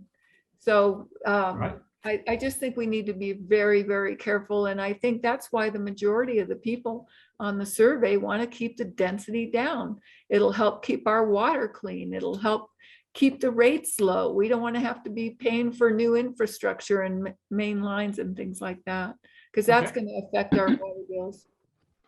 John. Okay, I'm going to come back to what Melissa just said about water. We are constrained at the county level by state law. We cannot deal with underground resources in terms of water. The second thing is that is the responsibility by the Arizona Department of Water Resources. We cannot even consider underground water when we make planning and zoning decisions. Second thing is we are not part of a water management area either. So the 100-year requirement that essentially does not exist for us. So you consider that. That is why care should be exercised in how this is written. We can suggest that the county work with or attempt to influence Doney Park water. And the other thing I'd like people to note is that Doney Park water is regulated by the Corporation Commission. And the rates also that they have are regulated and approved or rejected, as the case may be, by the Corporation Commission. And you do have some public recourse via comments to the Corporation Commission. As a for instance, when Doney Park water, and they're probably going to have to do this soon, they're going to have to go in and ask the commission to revise their tariff, their rates for water. So keep that in mind when you come up with the wording for this. Okay. Jim. I agree with what John said. I was going to go down the same road. But before you do a vote on this, can we take this to legal and ask them if this is legal to put in here? Okay. And just table this and have legal give us their yes or no. This can go into the plan. Yeah, Jim's got a good suggestion, and this is something that comes up fairly often at the Planning and Zoning Commission, and we've got to go down the same route. Okay. Appreciate that. Dave? Yes, I agree with what both John and Jim said. This needs to have a lot more effort placed in it to make sure we dot all the I's and cross the T's. Melissa? And I was just going to, if I could share screen for a second on the comprehensive plan goals and policies. There's a couple of specific policies related to water resources that might help with this. And one of them begins with the phrase, to the extent allowed by state law. And it goes on to talk about the availability of water. So the comprehensive plan does have some really well-written goals and policies that address these issues. Okay. But we can certainly, and the comprehensive plan, unfortunately, the comprehensive plan wasn't part of anything the people making comments here had access to at the time, so they wouldn't have known that.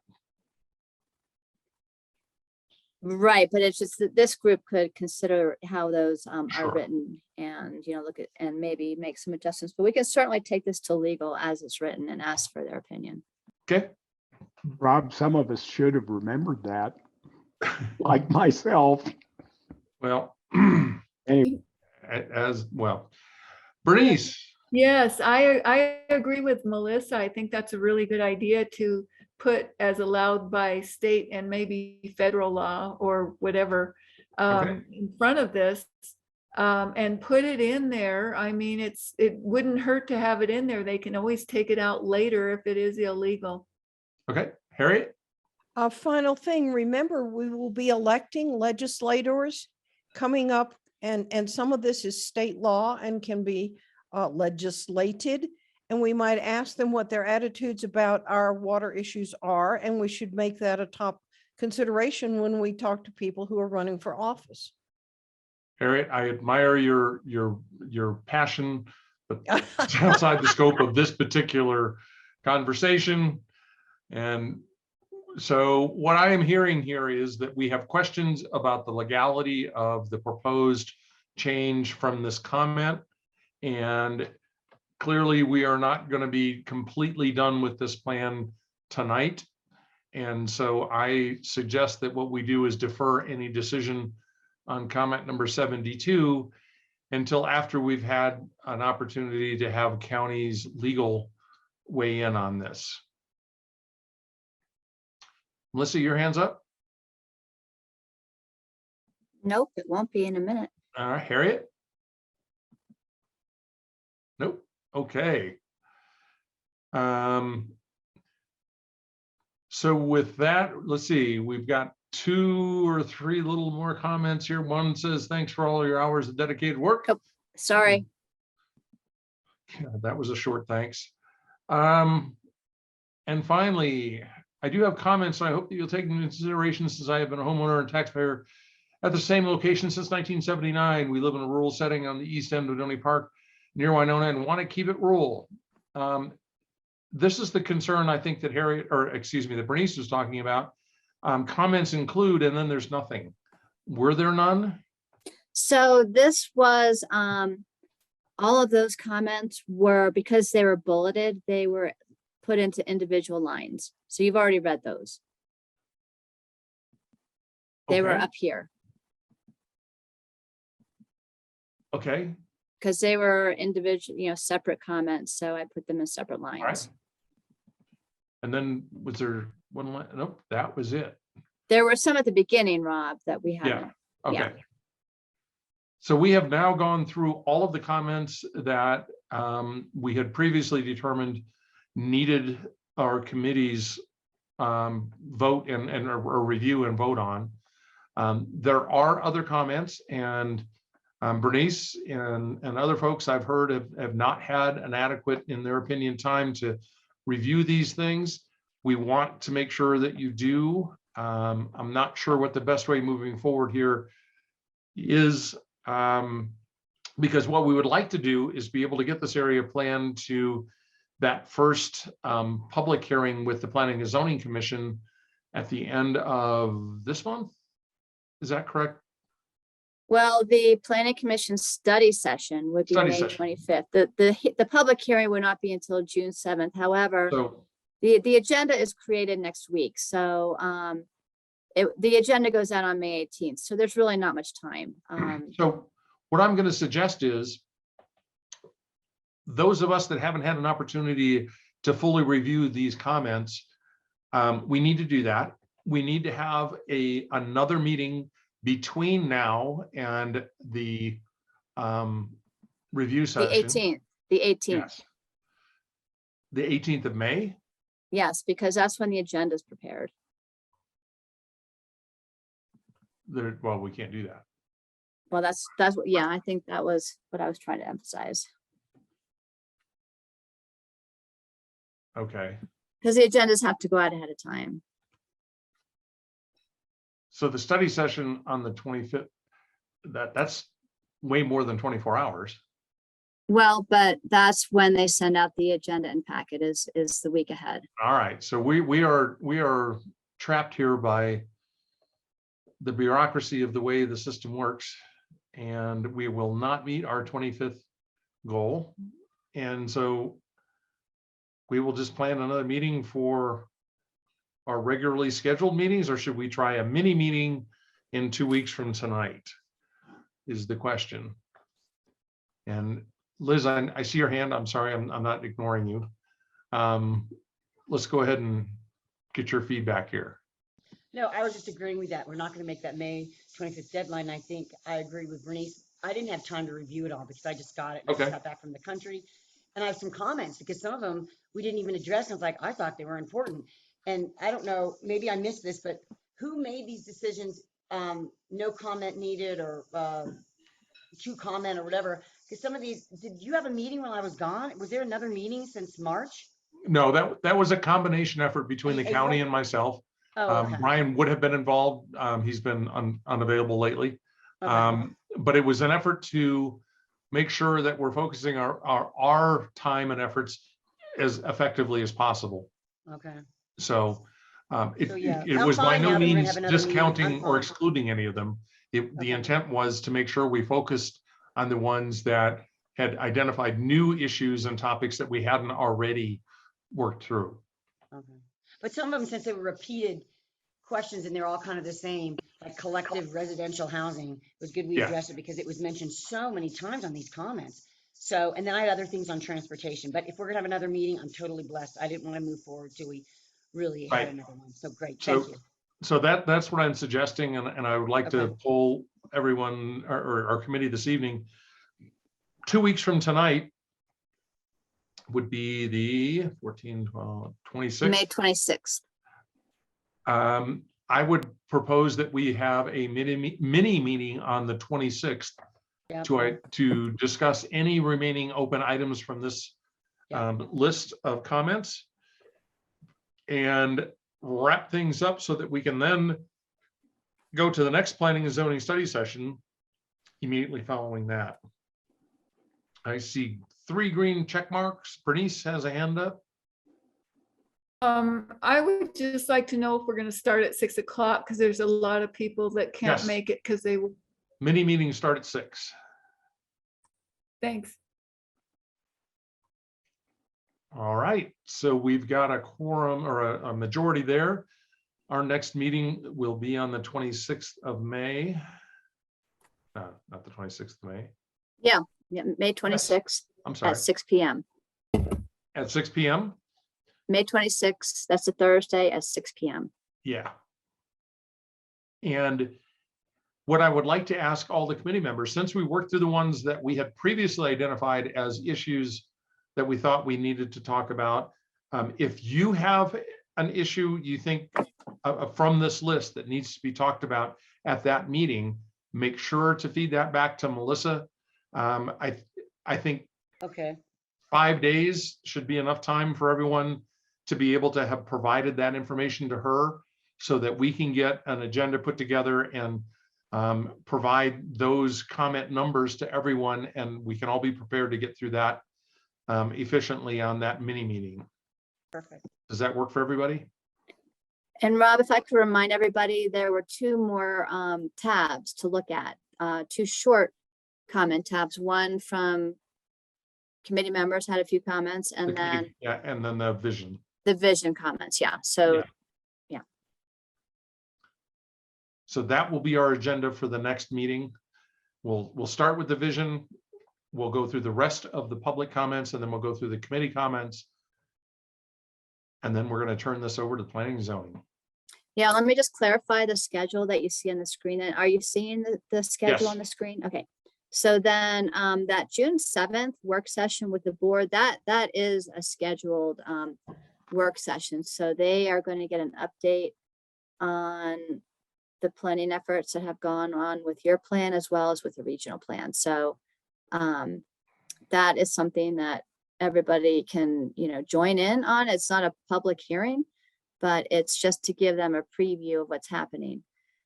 Your planning and zoning commission study session, then if we get finished on the 26th, would be set for Wednesday, June 29th Those begin at 5:30, but it's just a study session. So again, that's when the Planning Commission, and Jim and John can speak to this, they get basically a preview of what's coming up for their public hearing the next month, which would then make a public hearing month. Rather would be July 27th, Wednesday, July 27th for the actual public hearing with the Planning and Zoning Commission. So everything moves to the right a month. It's so the Yeah. Planning and Zoning Yeah. Commission hearings are always the last Wednesday of the month. Okay. And they always have a study session that gives them a preview of what's happening the next month. And Bernice, you've got your hand up. Gee, I lost my train of thought. Pause then for a second. I'm going to go to Dave and we'll come back to you. Okay. thanks. Dave? Yes. Melissa, is it a possibility that you send out, I can't keep track of all the schedule stuff you just went over. Oh, yeah, sure. Yeah, I can update that. Yeah. thank Yeah, you. there'll be an updated agenda along with an updated list of Yeah. discussion items. Terrific. It'll be provided as early as we can prior to the next meeting. Thank you. And Evelyn? then just to, sorry, just the Board of Supervisors public hearing then would be moved to September. Evelyn, go ahead. I'm just wondering if the P and Z work session is a Zoom. They are right now. Mhm. So you could send us, Of course. Thank you. Yeah, and I would encourage everybody to join. Yeah, in. great question. We should all be zooming in on that. Bernice? Okay, yes, today we received an email from a resident. And it kind of confused me that it was North 4th Street, but then I realized it's probably the UPS store because a lot of people out here have boxes there. Have PO boxes or not, or they're not post office boxes, but they're UPS store boxes. We'll There was- incorporate that into the discussion in that next meeting. Okay, I was just wondering if there's been any other letters to the county regarding this area plan. Not that I know of. This one just came in today. Okay, But we are going to have to officially cut off comments at some point. okay, And so, I think unless the committee objects, I think tonight is probably fair. We're going to get some more public comment following this meeting. We've given everyone a pretty ample opportunity. And in order to be able to ever complete our job, we have to cut that comment period off. And I propose at the end of tonight's meeting, it is closed. I don't think we should do that. As long as we're having meetings, we should allow the residents to comment. I appreciate your thoughts on that, Bernice. And remember, there'll be opportunity at the public hearings. There's always public comment period at the public hearings. Yeah, there are going to be a number of public hearings afterwards that people can continue to make their comments at. There's no way we can get this to the public hearings unless we get done with our job. Hey, So, please participate at the P and Z level and the Board of Supervisors level. right. Definitely. Okay. Rob, so I did have, and we're not going to spend time on this, but I did just want to get everybody thinking about public hearings and what the Planning Commission and board will look at, because remember, this is an amendment to the, Melissa, I think this needs to wait until next time because that's fine. we're not there yet. So. That's and fine. ready to It's just, talk. there are criteria that they will be looking at, and we're not going to spend time on those, but just so that you start thinking. Yeah, I would like to go through those in detail next time because it is important and I think we all need to be part of that. But we're not there yet. So I would like to open the floor now to additional comments from those of you that have persevered through all of this evening. And Sheila, I appreciate you. Please share. Thank you for the meeting, Rob Wilson and committee. I appreciate you as usual. Our very first topic tonight was a comment about needing a concrete sidewalk on Silver Saddle. I drive Silver Saddle. I understand that concern. And on page 60 of the November 2011 Final report, Doney Park Multimodal Transportation Plan, page 60, is that project information sheet for Silver Saddle. The first thing it recommends is to restripe the existing street to 10-foot travel lanes with a 4-foot paved shoulder, because narrower lanes does help to calm traffic, and I would appreciate that. But the second objective is to construct an 8-foot paved path on the north of the Silver Saddle Street that would meander through the Forest Service. That would require Forest Service cooperation where available.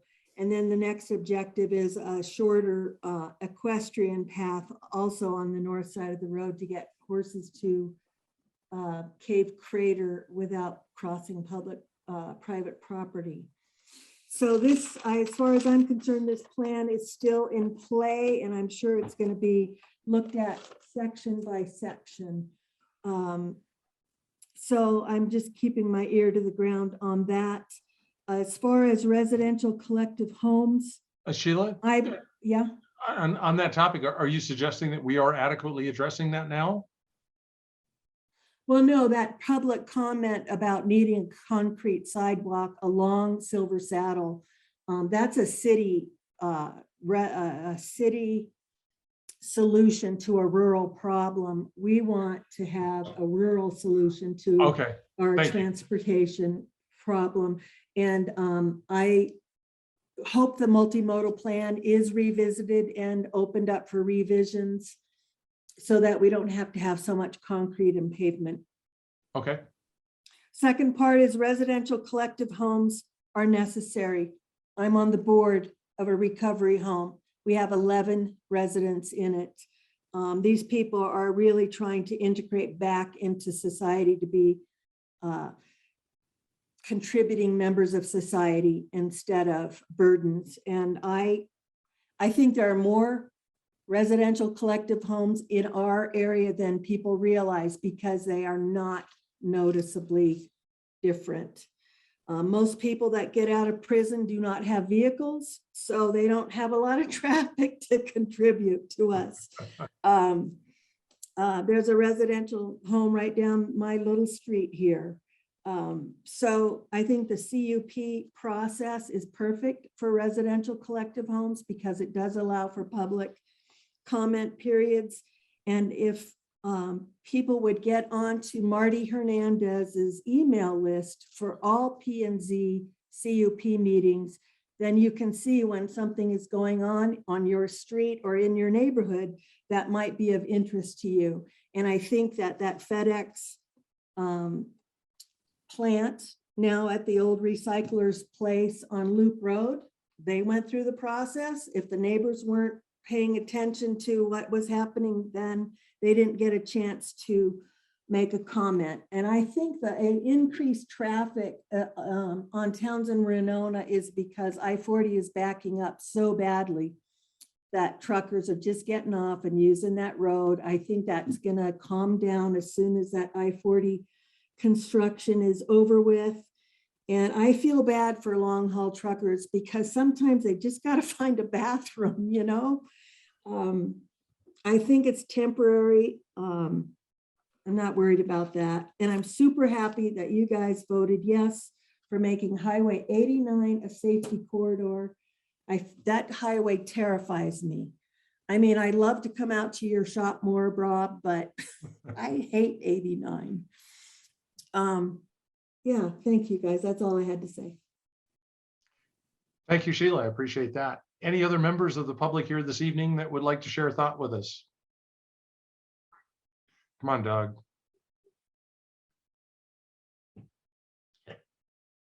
All right. I just want to say thanks. Thank you. Really. Thanks very much for the discussion. That's all I got. I appreciate you sticking with us, Doug.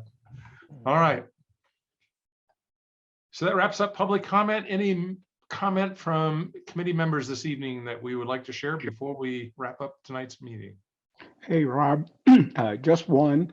And this is something that may help Sheila on this. as far as what is on the agenda, the Board of Supervisors, Planning and Zoning Commission, and other boards and commissions in the county, just Google Coconino County Agenda Center. That will take you there, and you'll have more than enough information to find out what's going on, at least at the county government level. I agree completely, John. I signed up for a bunch of things and I get notices all the time. So there's no excuse if you're not informed, because there is an opportunity for that. And I would like to include that maybe in our chats from now on for this meetings, because more people need to know about that capability. So Bernice, I see your hand. Yes, I appreciate your comments, Sheila, on the, and Doug also, and all the work that Doug did putting in the information that we were able to use. I'm glad that we were able to do that. I am still concerned about the lack of regulation in our area plan on additional dwelling units. If we just have to look at Munns Park and see all the little tiny houses that are on postage size lots down there as we're driving up I-17.